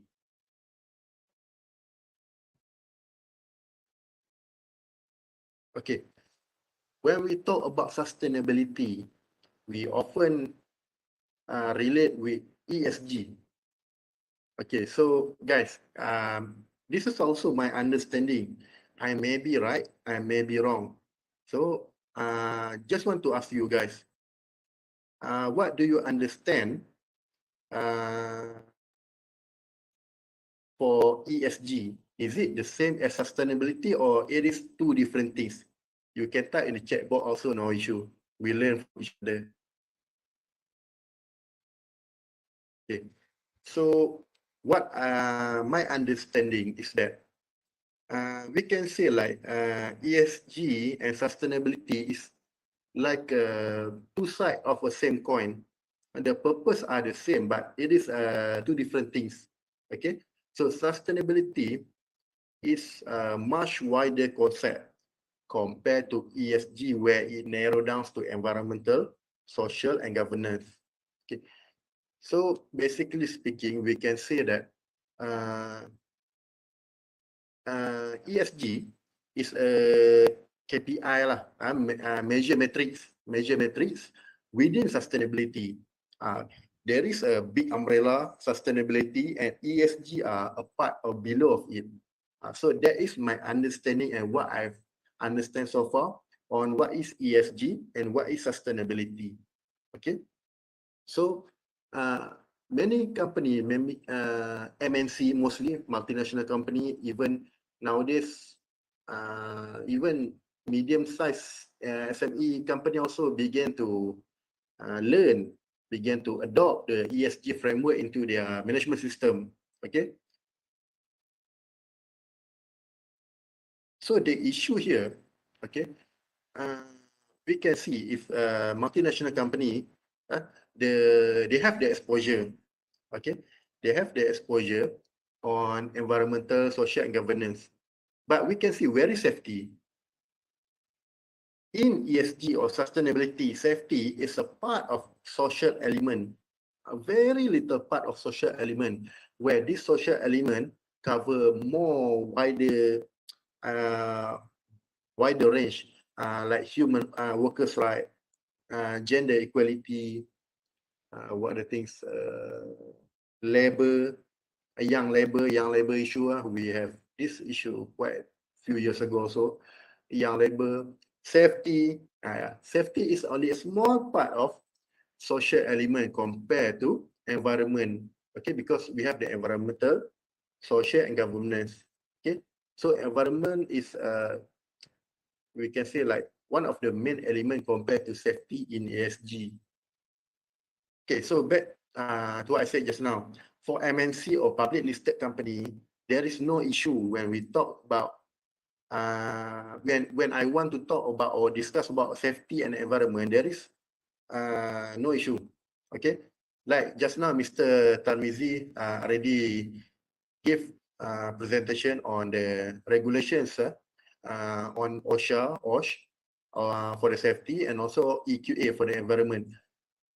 For the SME, they see this safety and environment like two separate identity. They couldn't find the link between safety and environment. Whereas for the MNC or public listed company, since they implement the integrated management system, IMS, they know how well safety react with environment and how well environment react with safety. Okay, so this is I can say this is the challenges or obstacles experienced by SME, especially to gear up their EHS management system. Okay, so example of safety reporting such as the GRI 403, Occupational Health and Safety 2018. Okay, GRI stands for the Global Reporting Initiative. Okay, so these GRI standards are used widely in the sustainability reporting, and also for this one, I'm sure many of you guys are familiar. We have in Malaysian local, we have the ISO. So ISO stand for what? ISO does not stand for International Standard Organization. ISO stand for International Organization of Standardization, ISO. So usually an integrated management, we consist of 3 ISO, 9001, the quality, 14,001, the environment, and lastly 45,001, replacing the all OSHA on the safety. So these 3 are the backbone of an integrated management system. And of course, it is not limited to these 3. You can have much more ISO. You can have the ISO 55,000, if I'm not mistaken, plant safety, ISO 30,000, risk management. You can even also you have the road safety ISO. In the tourism industry, do you guys know we have the ISO for tourism industry safety? There is many ISO standard out there, and it is not limited to these 3 only. You can have up to your organization, up to your company. You have the willingness, you have the spirit, you have the budget, of course. You have the budget, you go for it. No worry. Okay, so we talk about OSH and environment. How does these 2 relate, and what is the issue? So the issue is, like I said just now, for most SME, I found this mostly on the SME because I'm from SME as well. I start my career with SME, very small company. So when I first joined safety, I always thought, oh, safety, we thought about, of course, accident. Accident. When we talk about accident, the only consequences I see is people getting injured, penalty by DOSH. And worst case that, only these 3 I can see. During my starting career as a safety practitioner. Okay, I cannot relate, or I have no idea that this industrial accident also have the impact consequences towards environment and sustainability. Okay, why these things most cannot be seen by some of the company? Because like I said, they don't have any integrated management system, or they don't have any knowledge on sustainability, ESG, and so on. So it is not a surprise that they see safety and environment as a separate entity. Okay, yeah. So basically, that is it. When we talk about OSH, is a legal compliance, injury, LTI, risk management, and so on. Okay. And of course, another issue is that when we talk about OSH and sustainability, sustainability is driven by the investor, by a potential investor, whereas safety, OSH, is driven by law. Of course, mainly by law. Okay, why you do safety policy? Law. Of course lah, I must do. If not, DOSH saman lah. Normal. There is no normal answer. Alright. Even if you ask me why I'm wearing a seatbelt, of course I wear a seatbelt, or else they just saman. And that is common lah, common belief. Yeah, even I also believe like that. Authorities and enforcement, DOSH, DOE, whereas Bomba, even during COVID, we have even MITI and KKM also joined the enforcement. Okay, thank God, our enforcement bodies like DOSH, DOE, they are very proactive in doing their responsibilities, and they are also very proactive in engaging with the industry, okay, we can see many effort like the OSH Master Plan 2025, OSH MP 25, and also for DOE, like here in Penang, we have Jabatan Sekitar Penang, many activities they done like the TikTok, they done the cross puzzle last year. So yeah, and also of course the compliance. Compliance in terms of certification, ISO, customer requirement. Okay, so that's a common issue faced by some certain practitioner, which makes they see that there is no interaction between safety and environment. So we move on to the next slide. Okay, like I said, the safety and environment interact each other very well, and if we see in the perspective of incident, okay, environment may affect the safety performance at the workplace. Let's say by nowadays we talk about natural disaster. We say, for example, earthquake. Okay, when let's say your factory being hit by earthquake, of course there will be some workers injured. Even worse, there will be fatality, right? So that is gonna affect your safety performance, because when there is things like that, of course JKKP, DOSH will inquiry how the accident happened and so on. And also from the industrial side, the safety issue can also affect the environment. How? For example, chemical spillage. When the chemical spills into the drainage or nearby river, it can also cause pollution towards the water. Okay, so there is my simple framework on how environment and safety react with each other in terms of incident and causes. Okay.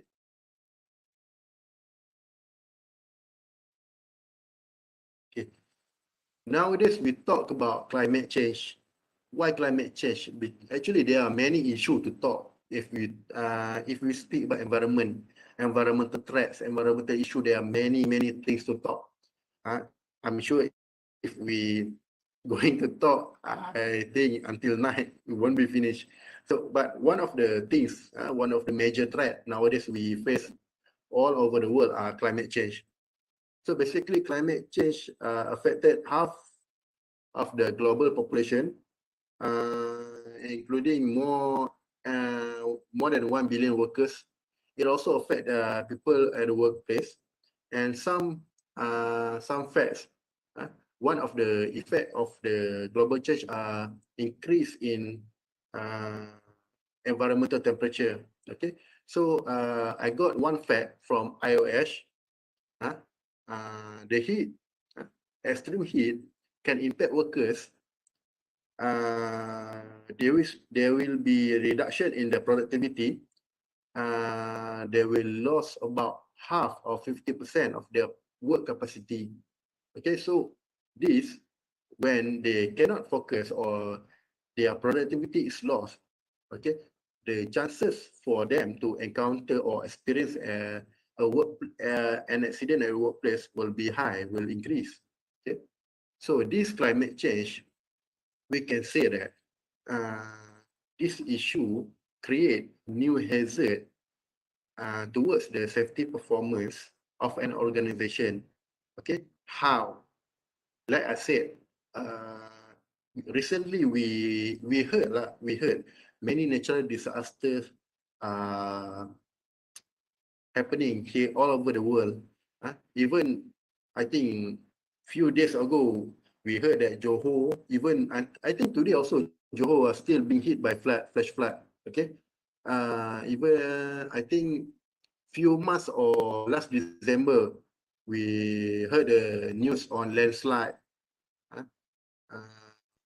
Last month we heard the news on Turkey earthquake, which cause a number of death. So we can see this climate change has increased the risk of this natural disaster to happen more frequent than normally it would. So this also affect the people at the workplace, of course. Okay.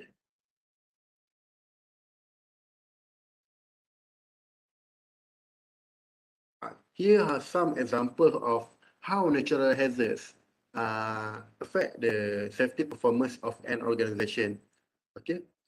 So a natural disaster, like I said, it is happening more and more frequent recently. Okay, so of course we cannot predict natural disaster. We can only be prepared. Okay, because it may give some initial sign or initial warning before it happen, but it can also happen just in the blink of eye. Like tsunami, Malaysia been hit by tsunami. Even Kedah and Penang also we've been hit by tsunami. Quite bad, if I'm not if I can say. There is no sign or anything. The tsunami just came like that. Okay, so how this natural disaster affect the safety performance of an organization? Of course, firstly, when let's say the tsunami happened, there is risk that your workers might be injured or dead. So you lost your manpower. Okay, you lost your manpower. Your LTI increase. You're getting, you will be inquiry by a DOJ officer. You will have your machinery, your properties being damaged. So your operation must be stopped. Okay, so you cannot resume your business operation as fast as you want. Okay, so we are speaking about business continuity. Okay, also this will cause the loss of productivity, and also it will also cause absenteeism. Okay, because you know the workers need to mitigate into the safe zone. They need to mitigate to the recovery center. Okay, so your workers will be absent, your productivity will lose. Okay, so that is why as a safety practitioner, even myself, it is our job, it is our duty. Even in some regulation also mention the need of emergency response plan, ERP, right? Emergency response plan, emergency response management, so that we can be prepared. We can be prepared ahead of any emergency incident. Okay? So this is some example of how natural hazards affect the workers at the workplace. We can see last year we have a case in Alostar here in Kedah, where the extreme heat has affect mostly the people who work outdoor, like the construction area, oil and gas. They are very, very affected by the extreme heat. Okay, heat stroke, heat stress, dehydration, what else? Nausea. Okay, so this we call like outdoor workers. They are much vulnerable to this extreme heat. We're speaking of flash flood. Okay, happened also on 2017. Workers at construction site being hit by flood and was found later on that. So that's how example of the real case or real scenario on how the natural hazards can affect the safety of the workers. Yeah, we can see this. In 2013, a landslide happened in UK Perdana. Okay, so what happened there? During at the time, there is some, I think, construction work nearby the hillside. Okay, the workers, the foreign workers, were installing the pile on the structure with almost 2 meter high. Okay, suddenly an earthquake happened, causing them to being buried by the landslide. Okay. So as I remembered, the chief bomber rescue fire and rescue department press statement. It is believed that the heavy rain caused the landslide to happen. So this is the real case on how natural disaster may cause injury and in this case worse death of the workers. And not only environment may affect the safety of workers, but also the work activity at the workplace. When there is any industrial accident happen, it may also affect the nearby environmental area. Let's say I give you some example. Okay, we can see this picture. There is a forklift carrying a chemicals. Okay, normal. I believe most of us we have forklift in our company. Okay, and often we use the forklift to carry the chemical. Okay, so let's say the forklift topple down. Okay, and the chemical spill into the nearby water. So what happened to the aquatic plant there? There will be water pollution and will kill the aquatic plant. Okay, it will cause the water source to be polluted. Okay, if I'm recall, there is also like lesson learned from Japan where Minamata tragedy. If anyone know, the release of mercury into the Minamata River, which caused the aquatic plant fish to be affected by the mercury, and then the mercury being eaten by the villages nearby, and then cause genetic issue, especially for the newborn. Okay, so you can see the interaction from chemical spillage. Of course, we consider chemical spillage as a safety issue. Okay, it already caused environmental pollution, environmental issue, and then this environmental issue back to us human.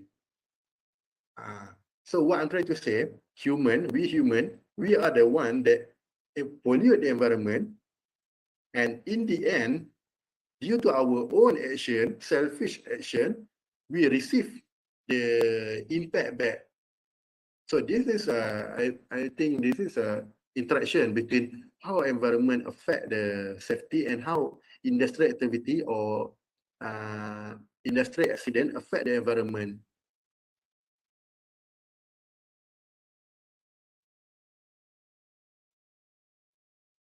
Okay, when we took an example for the chemical management. Okay, we can say that in terms of legal also, we can say that there is interaction between safety legal and also environmental legal.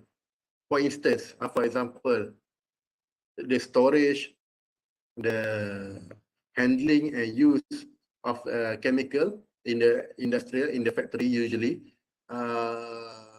enforced by the class regulation, use regulation, and the Department of Occupational Safety and Health, DOSH.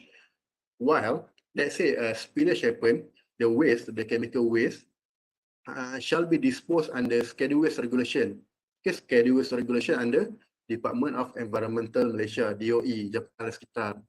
So, in terms of regulation also, we can see the relation between safety and environment.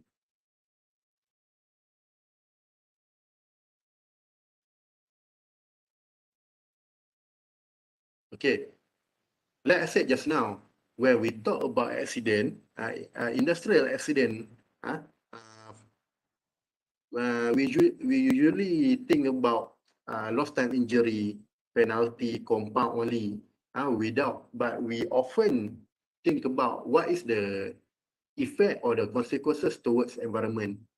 Okay, so I share one lesson learned. So I'm sure for EHS or OSH student, you must be very familiar with this incident, the bright sparkle. Okay, so this bright sparkle also some people call it Hiroshima, Malaysia.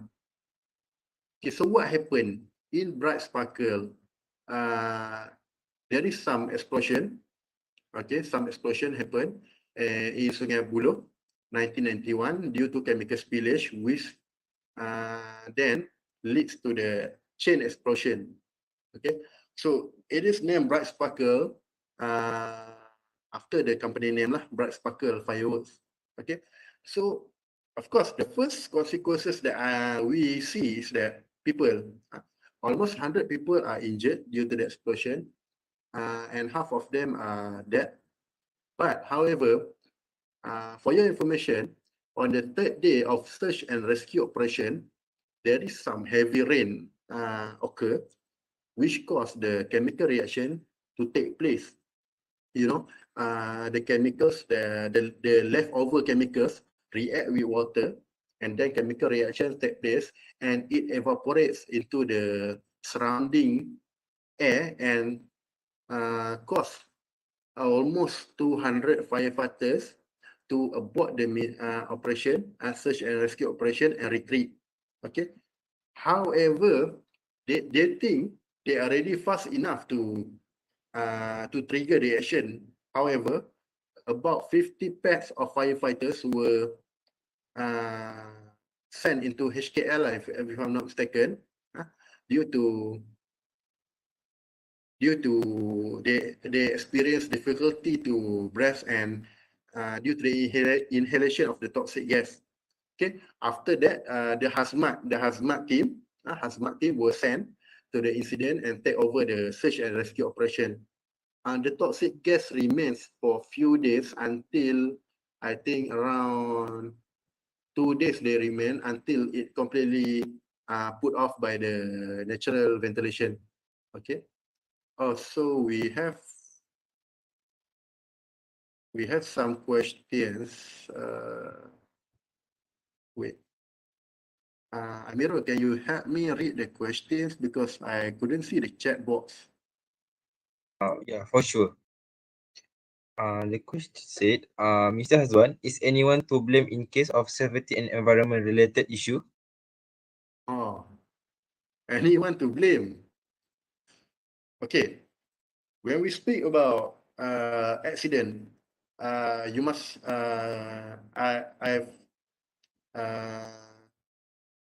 we must look back into the fundamental of the accident causation. Okay, Heinrich, I'm sure you all know Heinrich Heinrich theory, domino theory. Okay, accident happen due to several factors, the domino theory, and the largest contributing factors are unsafe air and unsafe condition. Of course, about 88% accident happen due to unsafe air. And I ask you back, this unsafe air done by who? Human or Bright Sparkle factory? Human. So the root cause of whatever accident, where let it be safety accident or environmental pollution, the root cause will come back to us human. Okay, we say environmental pollution. Who pollute or who throw away the chemical waste into the river? Tentu goose no, human. 2018 or 2019, Sungai Kim Kim, the water pollution on Sungai Kim Kim. Who's responsible for that? Of course, humans. So to answer that question, my opinion, I believe the humans are the root cause. We humans are the root cause for the safety and also environmental incident that take place all this while.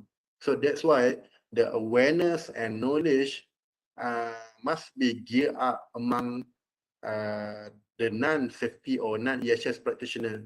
Of course, for the safety practitioner, for us EHS practitioner, we have the knowledge, we have the awareness. But how about others? Okay. So I hope my answer, my explanation answer your questions, Mr. Hafiz. Okay. So some of the practice that we do at the industry to encounter or this safety accident issue and also the environmental issue is that Number one, if through the policy, okay, like Mr. Tamizi present just now, policy, yes, it is a part of legal compliance, especially in OSHA. You need to have your company safety policy, or else you might be compound or penalized by DOSH. Okay, but it is not only on legal compliance. By having policy, EHS, environmental health and safety policy, your management, your company show the commitment to ensure the safety, health and welfare, and also in taking care, ensuring the sustainability of environment. So this is to show your commitment. And also another thing is that this EHS policy will be the driver or the benchmark on how you're going to manage your EHS management system. Okay, I can say the starting point for you to manage further. Okay, policy also because okay, let's say you want to carry out your OSH management system. Okay, of course you must set the target KPI. Every company have their own KPI, but on what basis you want to set your KPI, your target? Based on your policy. Let's say, of course, commonly we said we target for 0 injury, 0 LTI. So that will be your OSH management target KPI. Okay.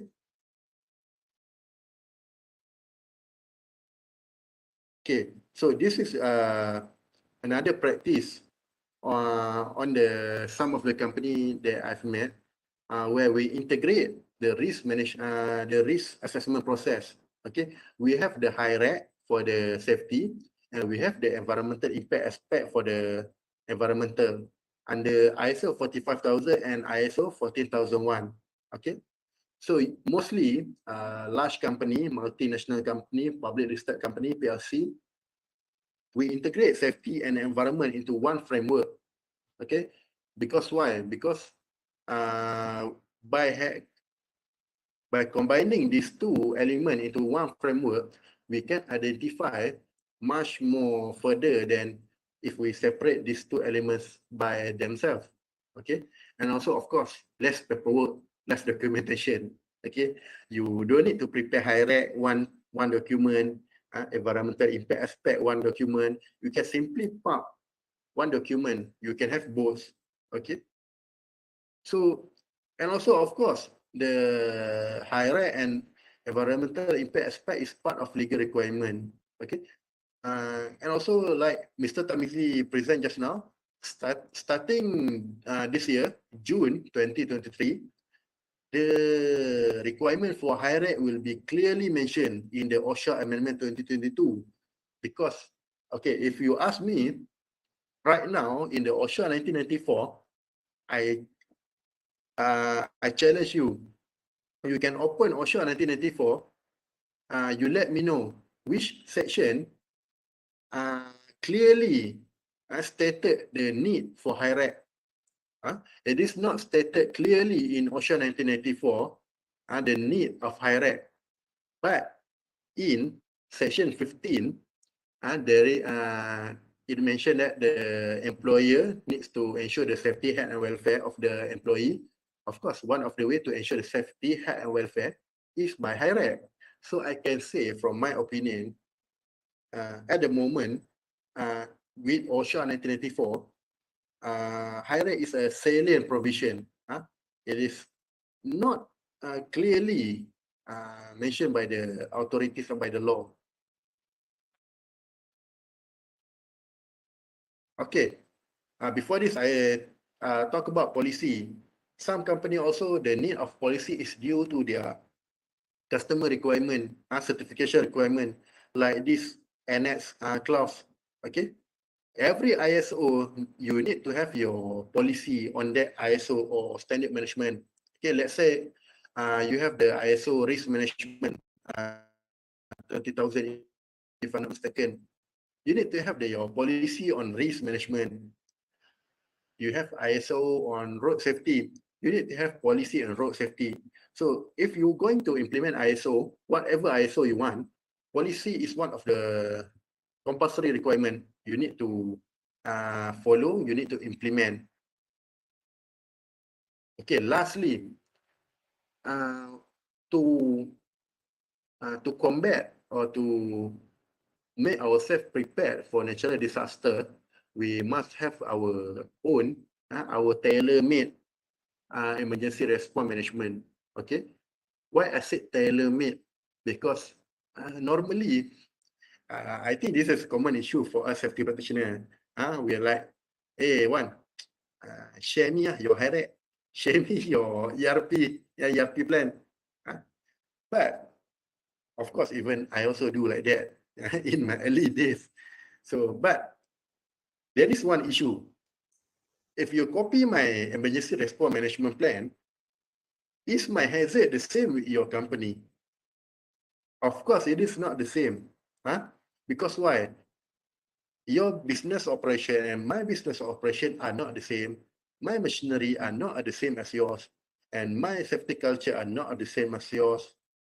So, of course, the hazard, the emergency situation will be different. So, that's why I encourage, even for those you guys, students, soon you will be graduating, you will be safety officer, EHS engineer. If can, we try to make our own. It is very hard, I tell you. It is not an easy task to do A to Z from zero.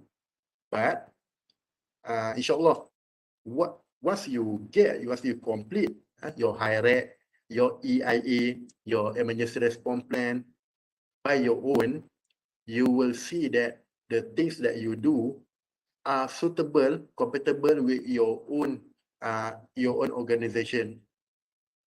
So that's why I advising you guys to do, if can, do not copy paste lah. Okay. Okay. So for emergency response management, basically there are two standards that you can follow.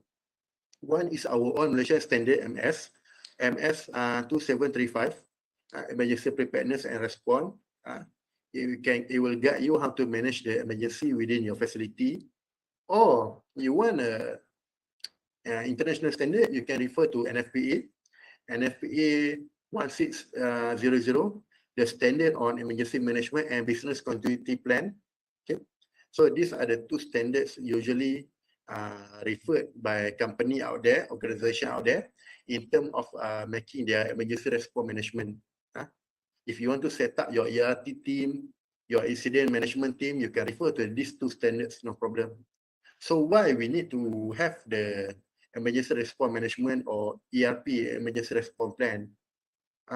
Because we want to make ourselves, make our organization prepared for the unexpected. Like we discussed earlier, okay, nowadays climate change has changed the downgrade the environmental quality, so that the natural disaster are becoming more and more often compared to the old days. Okay, so we cannot predict this natural disaster. Okay, so what we can do is that we can be prepared. Okay, but even if you are prepared, if it want to be the natural disaster, it will be. You cannot stop it. Okay, so there is another purpose of the emergency response plan, where we want to reduce the casualty. Okay, let's say in terms of earthquake, you train your workers, your top management, what to do in terms of earthquake. So let's say you have 1,000 workers, only 10 are injured, others are able to evacuate safely during the earthquake. That is the purpose. We want to reduce the casualties during the incident. Let's say you don't have any emergency response management, you never practice anything at all. Do you think only 10 will be injured? I think many more workers will be injured because they don't know what to do.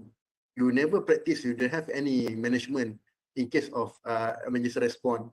Okay, and the last part is that we want to ensure the business continuity plan. We want to ensure that after the natural disaster and when any emergency happen, our business can resume back as soon as it can. Okay, because as we all know, the longer time you take stopping your operation, more and more loss in terms of money will be experienced by the organization. Okay, you cannot resume your operation. The product cannot be sent to the client. You will lose your client. You will experience loss of client. Your reputation will be down. Okay, and maybe even much more worst case, the potential investor will be also not interested to invest in your company. Okay, so that is the three common practice in order for us to manage the industrial accident in terms of safety and also the environmental issue caused by the work activity. Okay. Okay, so I came to the conclusions for my sharing today, this afternoon. So safety, OSH, are very related to environment and also vice versa. Environmental also very related to safety. Both environmental part and safety parts, they play important role to ensure the safety, health, welfare of the workers, and also the sustainability of an organization. Okay, because why I said, let we see just now, we take the Minamata incident. Okay, of course, humans spill the chemical into the river, causing pollution to the water, and then the water pollution cause effect back to human. So by hook or by crook, the cycle will start by human and goes back to human. Okay, and also environmental issue may affect the safety performance of an organization by like we saw just now, natural disaster will cause injury, death, damage to the property, and so on. And also for us OSH practitioner, EHS practitioner, we must open our mind. We must gear up, move. We must learn, always learn and learn. We cannot, at this era, we cannot simply say, okay, safety is safety, environment is environment. We need to see beyond that. We need to able to capture the interaction or the relation between safety and environment, especially in case of incident or unexpected event. Okay. Many ways to do so, and one of the way, like as I shared just now, by integrated management system, IMS. So that's all for me for my sharing today. So lastly, I would like to say that employers are only truly sustainable when the employer can ensure the safety, health, and welfare of their workers. Because why? Workers, human, is the greatest asset for an organization. This is no doubt. Without the workers, an organization is nothing. So that's all from me for this afternoon. So anything to ask, you can write in the chat box, or maybe you can unmute yourself to ask the question. Okay. Thank you so much, Mr. Muhammad Hazwan, for the wonderful talk. That was what I would call time well spent. Now we will have a Q&A session. As usual, participants are welcome to direct your question to our speaker.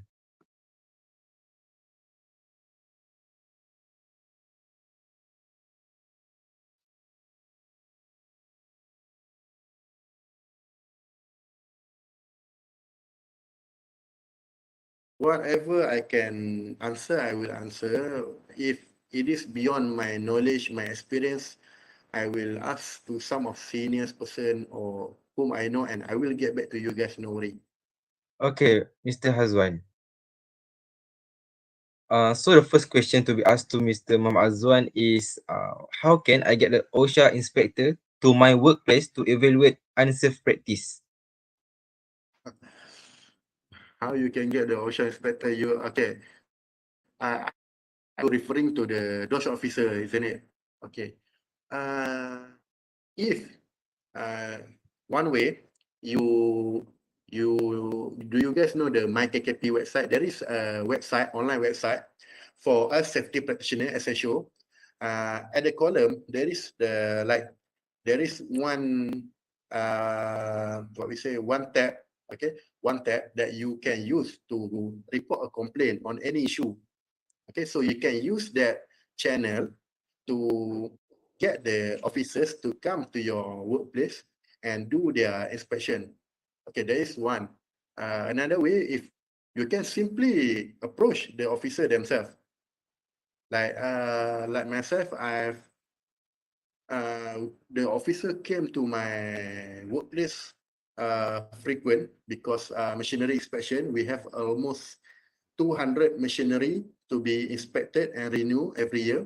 So I get along quite well with some of the, not some, most of the officers in Penang. So whatever case, we just simply WhatsApp. Okay, but you must know the consequences of your action. There is some issue that will be happen by doing so. Of course, but that one, how to say, like maybe your management will call you, hey, why the officer come, you report. So you must be prepared for things like that. If you really want to do it, just do it, no harm. And the officers, I tell you, here, those officers, Department of Safety, Department JKKP, they are very, very, very cooperative. They always try to help the safety practitioner, us as a show, with whatever they can. So don't need to feel like, feel afraid, feel shy, anything you think, oh, I cannot handle this issue. I might need the officer's help or officer's opinion, or maybe you don't understand certain things.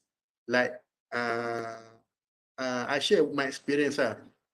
Okay, if any accident happen at the workplace, the workers get MC more than 4 days, we need to report to JKKP.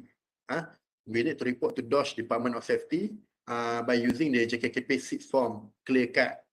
Okay, I've experienced this guy, he injured his ankle, he get 3 days MC, and the 4th day, he came to work.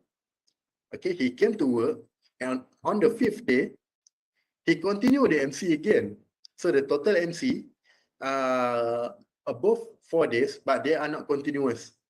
So I was thinking, should I report or should I just keep quiet?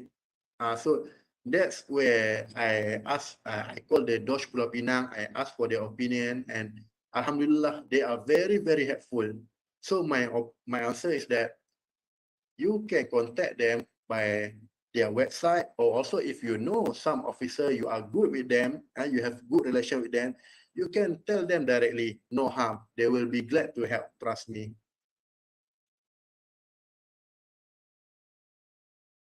Okay, next question. As a worker, can my employer stop me from seeing injury or illness records just for my references?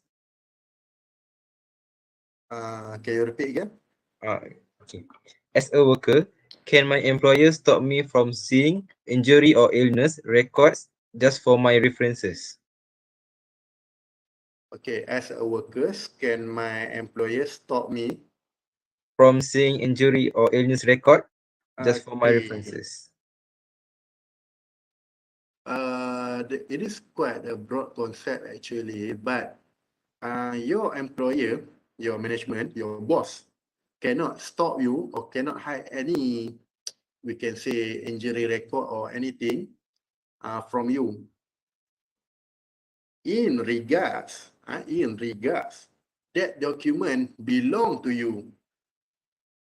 Okay, for example, every year we do the audiometric test. True, it is a legal compliance. You need to do the audiometric or the hearing test every year. I do every year. So after the hearing test, each workers will get their own report, own hearing report. Okay, workers will come to me. One, I want to see my hearing report. Okay, show Pakcik, no problem. Show Makcik, here you. I cannot hide from them because it is their own health report, medical report. But let's say, one, I want to know, Pakcik Ali medical hearing report can? Other person, sorry, it is PNC, I cannot. Even if you do the hearing test, okay, there will be a part, consultation or examination with occupational health doctor. You know what happened? You will enter the room, you will consult with the doctor will examine your hearing status personally. Let's say I have 500 workers for the hearing test. One by one, until finish 500 workers examined by the doctor. So these are quite sensitive issue. And my answer is that yes, your worker, your boss, sorry, cannot stop you from seeing all those documents in regard that document are yours. Okay, clear? Clear, Mr. Hazwan. Okay, now we got a question from participants who participate via YouTube Live that he asked, as employer, am I required to prepare and maintain keeping records? And what if I forgot to do the records? Will I be subject to disciplinary action? Okay, as employer, are you subjected to do record keeping or employee? Employer. Employer, so you are the management of the company. Okay. I will say, frankly speaking, depend on your luck. If those come, they don't check your document, okay, clear. If you are unlucky, you'll get notified, you get NOI. If the same issue repeat again, you will get NOP. After NOP, you will get what I call samana. Just be prepared to court. That's why I say I have experienced in fatality case, court case. But I cannot share here lah. You want, you PM me, we share later on, no problem. So my answer is yes, it is your obligation to ensure the record keeping, okay? But certain different record will have different period of record keeping. Okay, let's say medical report, you must keep the record, if I'm not mistaken, around 30 or 20 years. Okay, let's say I resign from my company, I resign from Nibong Tempat Paper Mill. Even if I'm already resigned, Nibong Tempat Paper Mill need to keep my medical report for about 5 years. Because I have experience, there is a boiler engineer, boilerman. He resigned from the company in 2018. He get better job at another company. Last year, Dosh Penang from the industrial hygiene called me and asking for his hearing report for as long as he worked in my company. So that's why I said different record will be, different document will have different period of record keeping. So this one you need to study, you need to know, refer to your legal register, you will know. Okay.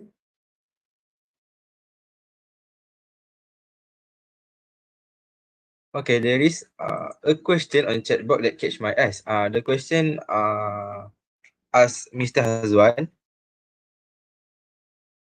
can you share your experience on how to convince or advise management team? Okay. This I share my experience, my personal experience. I work before I joined safety, I become SSO. I work as an engineer in oil and gas. Of course, we all know at oil and gas the safety level is high, the safety culture is there. Even as engineer also, we know high rate. I know OSHA, EQA, I know at the time. Even that time I was engineer. Then I work in factory. I was quite shocked to see the difference, the difference of safety culture in oil and gas and factory. I'm not saying all factory. I'm saying my previous factory. I'm not saying all. So how I tackle that issue? First thing first, lead by example. We safety practitioner, we want to advise. We must show a good example by ourselves first. Let's say we want to advise the workers on how to wear the earplug. We want to advise our engineer on wear the earplug. But you yourself, as a safety practitioner, as I show, you are not wearing the earplug. So how? What we say, cakap tak serupa bikin. Okay. Second thing, you can whatever suggestion you made, you can put it in two ways. One, let's say you advise the management on PPE, on suitable and safe PPE. You put in the legal requirement and what are the consequences if the top management fail to do so. That is one way. Another way, that is my way. The new way that I learned recently. Recently I taken Six Sigma, Lean Six Sigma. It is a improvement process. So what I learned during my Lean Six Sigma, my professor told me the first part of Lean Six Sigma or to improve a process is you define the problem. Okay, how do you define the problem? Okay, you must speak the same language with your top management. What does your top management speak? Dollar. Boss, if we reduce the noise level below 85, we don't need to do hearing tests. So we can save 20,000 per year. Your boss will agree. I've done this starting last year, and yes, proven. Whatever you suggest, you calculate the ROI. Okay, boss, if let's say we do this, okay, we are not going to be penalized by DOSH, and also the productivity will be increased. And here is the ROI per year. Speak the same language with your top management. If I also the boss, this SHO always talk about saman, DOSH, DOE, legal. Never mind I can pay, I oil and gas can pay. You speak on ROI. Yes, I know.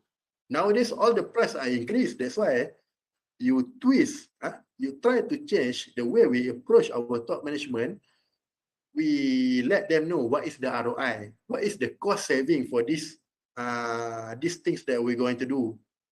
I'm not saying guarantee success. I'm not saying guarantee success. But for my case, I already try. Yeah, yes. With the enforcement, all PPE, only SIRIM DOSH certified PPE shall be wear. But how are you going to twist? I share you one issue. One of the issue that I tackle in my company is safety shoes. Of course, OSHA 15, section 15 said employer must provide adequate PPE to the workers, but OSHA doesn't say that you need to provide Red Wing, Hercules, Hammer, Pen and Deckers, Mr. DIY safety shoes. It doesn't say any brand, any cost. Okay, so my company give our workers the cheapest safety shoes they can get. Normal lah. Yeah, I think this is a normal issue. How I convince them? I compare the usage. Of course, when your safety shoes are damaged, the workers will change the safety shoes, right? So I compare the overall total cost with estimated cost if we change the current safety shoes brand to the approved SIRIM DOSH brand with a much more. Of course, my company spend a bit more expenses. Okay, but the ROI is that instead of before this, workers wear the cheap safety shoes like 3 months, 3 months only, the longest is 3 months, and then they change to a new one. With the new brand, with the DOSH Sirim approved brand, mostly minimum, I think 8 months only, the safety shoes will be damaged. Yeah, monitoring also 3 samples. So that's why we need to be, it is a challenge for us safety, EHS. We need to be smart how to tackle the mind, win the heart of the top management. But try. I'm not saying my way, the ROI way, is a guarantee success. No, depend on your, of course, of your management also. But in my case, Alhamdulillah, I managed to convince my management by presenting all those ROI, cost saving, and so on.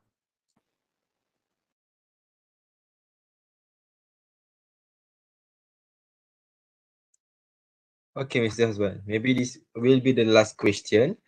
What are some of the biggest challenges for companies trying to protect their employees regarding accidents? Human,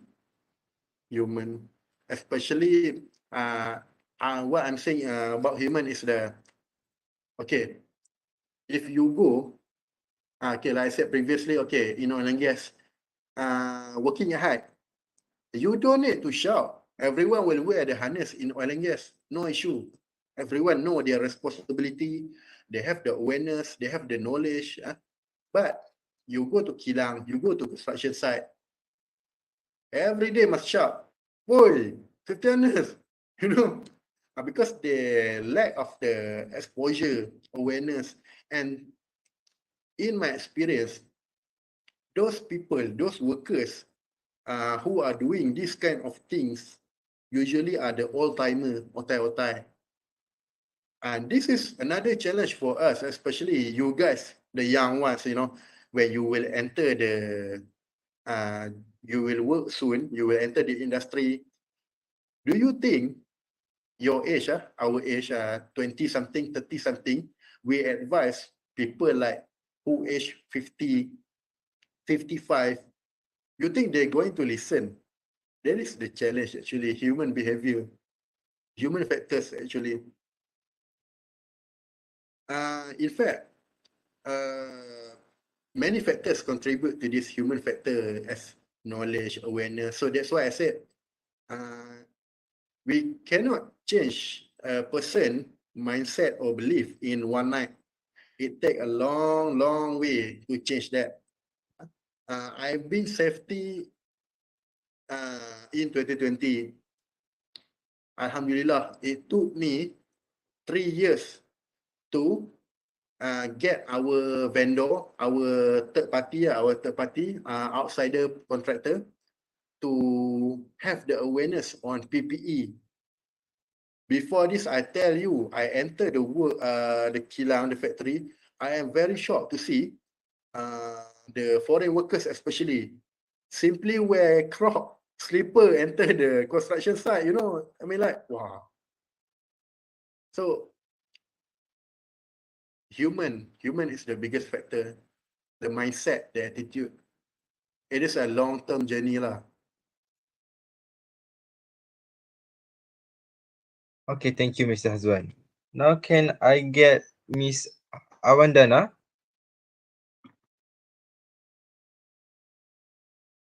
Because I see she want to ask questions directly to our speaker. Yeah, sure.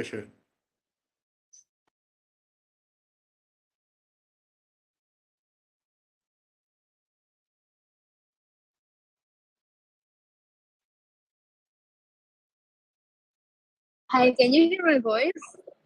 Yeah, I can hear very loud and clear. Oh, okay. I'm sorry. So, thank you very much for Mr. Hazwan for your explanation. It's such an interesting topic. So, what caught my attention is regarding the natural hazard and the sustainability. As someone coming from the business major, I have some questions. How would you elaborate on the urgencies of the actions taken in an effort to improve and restore from the economic point of view. For instance, let's take a look from an example of natural disaster.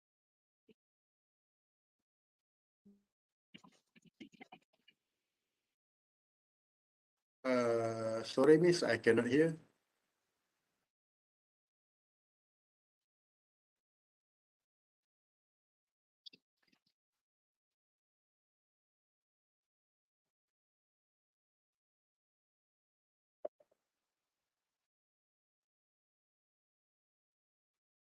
Is it just me or Excuse me, Miss. Mirul? Maybe you can help Miss. Okay.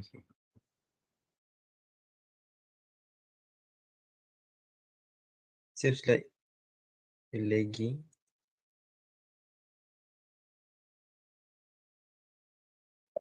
Yeah, I think Miss Angie is lagging, I think.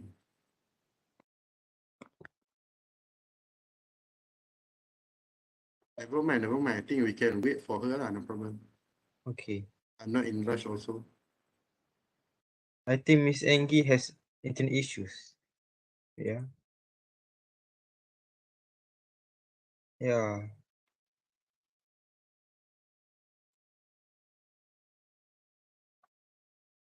Okay, my team will assist her to the question.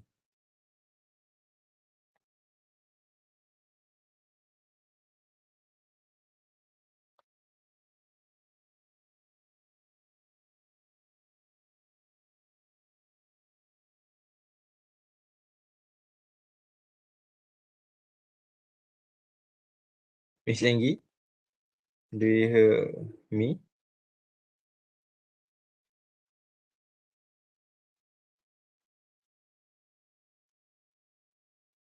Okay, Mrs. Angie, no problem. I will read it for you.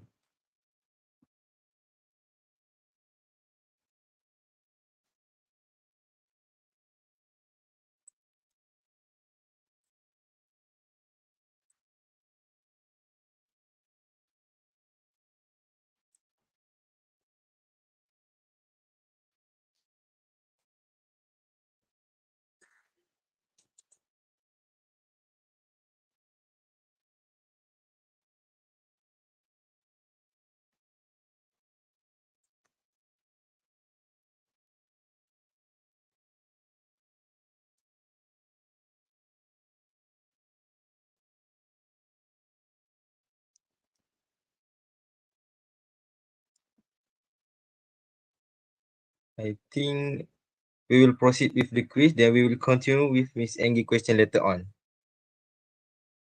Yeah, okay. I think so. Okay. This is quite a long question to be answered. But I got the question right now. Yeah. Yeah. Okay, Miss Angie asks, as someone coming from the business major, I ask on how would you elaborate the urgencies of action taken in regards of sustainability in an effort to improve and restore the economics if affected by natural hazard? Okay. Quite a tough question since I'm not I'm not from business side, but I try. How urgent you need to ensure your business resume back to normal? It actually depends on the okay. If we going to take the recovery plan, or we call it the mitigation plan. Okay, so this it is very subjective. It depends on your organization resources. Okay, let's say a small medium company, SME company, they might they only have one plant. Okay, only one plant in Penang. So that plant being hit by flood. So by hook or by crook, they can only resume back their operation after the plant being fixed to normal state. But some company, big company, let's say MNC, MNC company, they have many plants, one in Penang, one in KL, one in Sabah, Sarawak.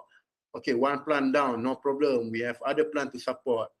And also they have their business continuity management plan, whereby let's say they have the backup plan to ensure their client get their product. Okay, let's say we cannot deliver the finished goods, the product to our client. How? No worry, we have backup plan. We buy from our competitor. We buy from them. We ensure we use our competitor products to sell to our client. Okay, because by hook or by crook, you need to ensure your clients gets your product. Okay, you cannot afford to lose your client. If we speak in terms of business, okay.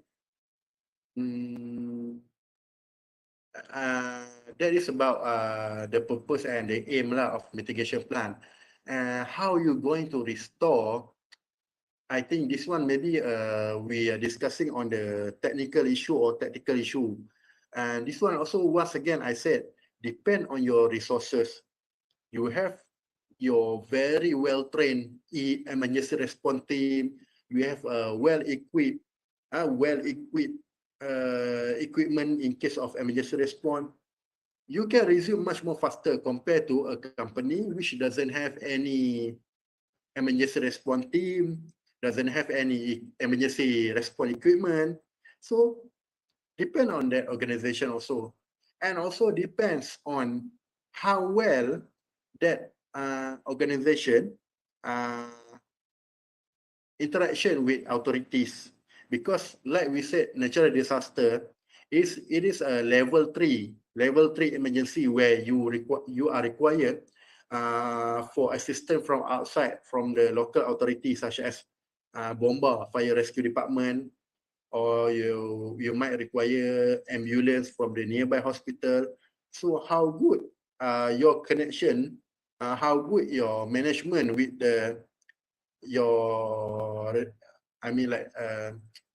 connection with those authorities also affect on how fast you're going to restore your operation back to normal. So that's my answer, and I hope I answer your question, Miss Angie. Thank you, Ms. Angie, for your questions. I think let's move to the quiz session. Okay. Thank you, Mr. Hazwan, for being willing to answer questions from the participants and give effective insights that can be used as a guide in the future. Mr. Hazwan, in my opinion, we already clear about the sustainability, ESG, and the link between OSH and environment. All industrial accidents must take precautions so that we can have harmonious living industrial management. I truly believe all people, including students, workers, and management, should take part and do their role in taking care of safety and also environment to ensure we can have good quality of life. So I conclude this session here. Let's move on. Let's move on to quiz session.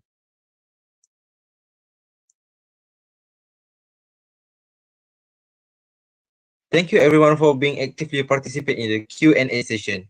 Moving on to the final part for today's session, we will be having a exciting session for the participants. Please get ready your mobile phone to enter the quiz. Good luck everyone. Winner of the quiz will be given prize. Do make sure you are trying your best. Before that, our team truly sorry for the inconvenience regarding the quiz session before. We're trying our best and we will improve it for the next session.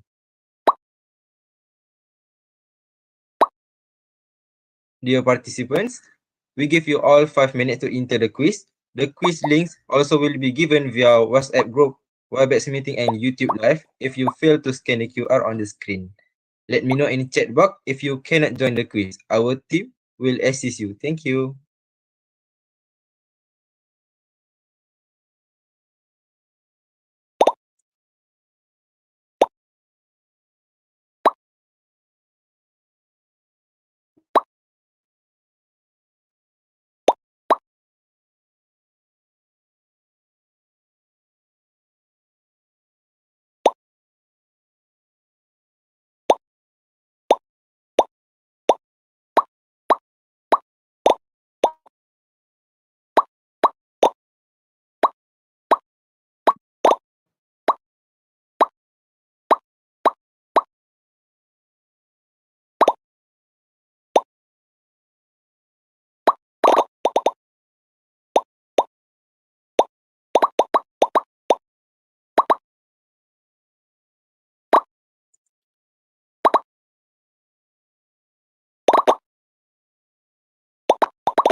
To all the participants, please scan the QR code to join the quiz.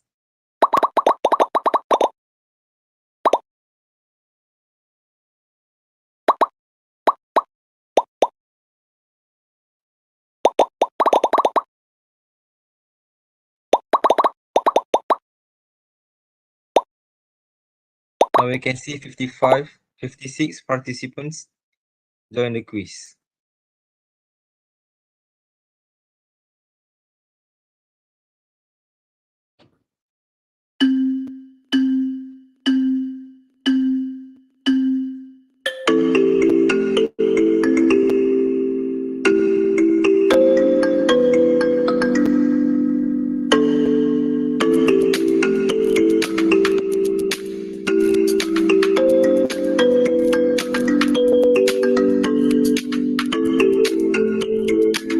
Come on, guys.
Finally, we can see that Imran is ready.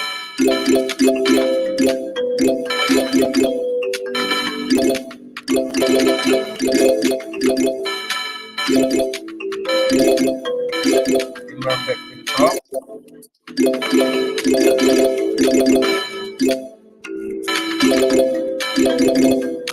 You can see in the top three we have Imran, Fujian, and Ali.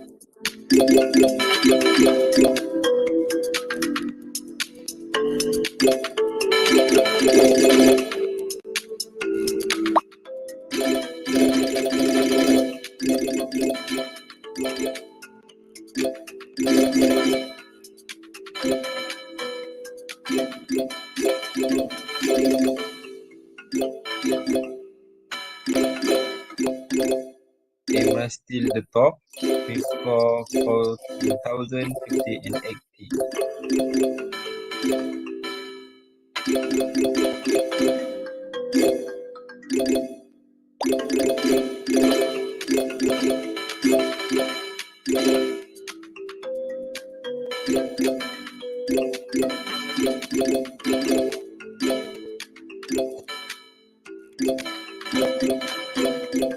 I can see Soli again on top three.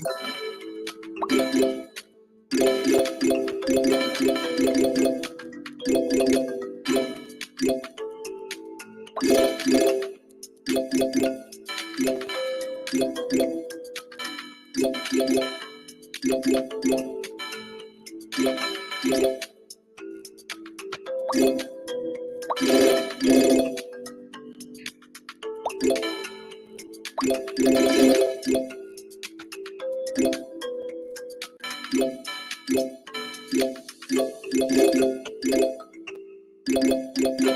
can see the top three. First place is Imran, second Fushian, and third Nas. Let's see if he can see the top until the end.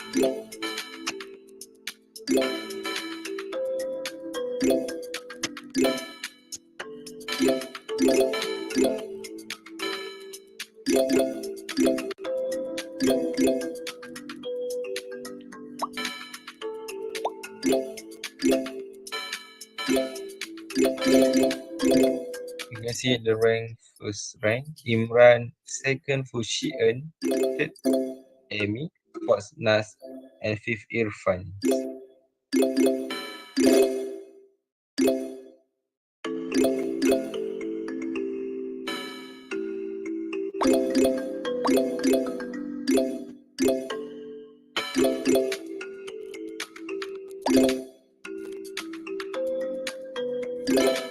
Few minutes left. Come on, guys, do your best.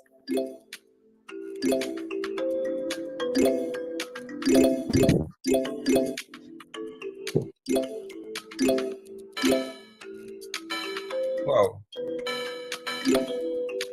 There's someone already beat the top scorer. Damia with 11 streak. 12 streak.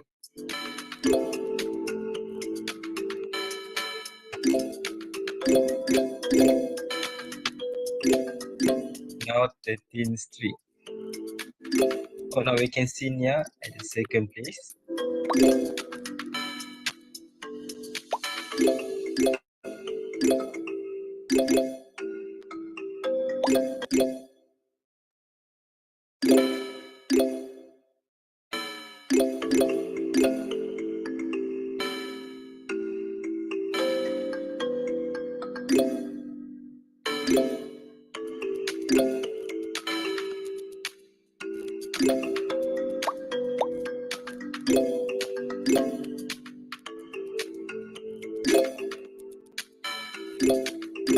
Come on, guys, the clock is ticking and it's already about to end.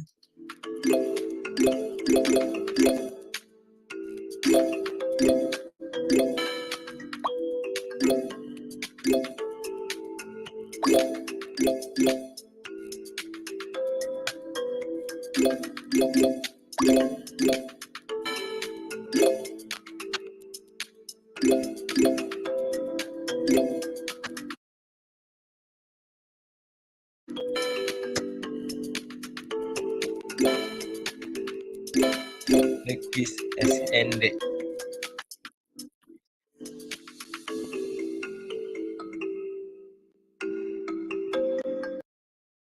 The winner for the quiz is Damia. Congratulations, Damia. For winner of the winner of the quiz, please contact our team via WhatsApp group and please insert the screenshot for the proof. Thank you. For those that did not get a chance to be the winner, it's okay. Get yourself ready for the next session, as we also have a quizzes session for tomorrow. Before we end our session today, all participants are required to turn on your cameras for our last photography session with Mr. Muhammad Hazwan. Ladies and gentlemen, please get yourself prepared for our last photography session for today and make sure to turn on your camera.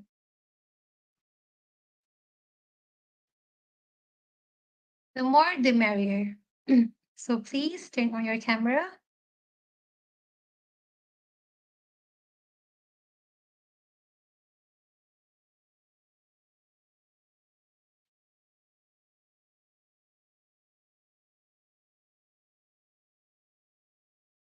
All right. Is everybody ready? Okay. 1, 2, 3, smile. Okay, hold on. Okay, we'll start in a bit. Okay, 1, 2. There's more to come. Hardly. Okay. Okay, 1, 2, 3, smile. 1, 2, 3, smile. 1, 2, 3, smile. Okay, for the last shot, can you give me your best look and show me how happy you are to be here? 1, 2, 3, smile. Thank you so much for your cooperation. I'll pass the stage back to Aimi. Thank you, Christina. Towards the end of the quiz, it remarks our today's session had ended. Once again, a big thanks to Mr. Muhammad Hazwan for the insightful talk and everyone for being participating this session. Ladies and gentlemen, we hope you enjoyed today's session and we are excited to see you again in tomorrow's session. Before we end, do remember to fill up the attendance and feedback forms provided in chat box or our WhatsApp group. Quick reminder, to everyone, the theme for tomorrow's webinar is schedule waste management. The meeting's link will be blast on WhatsApp group and email today. Please alert and do attend for tomorrow's session. With that, I end this meeting today and participants who have failed to form may leave the meeting now. Thank you everyone. Have a nice day.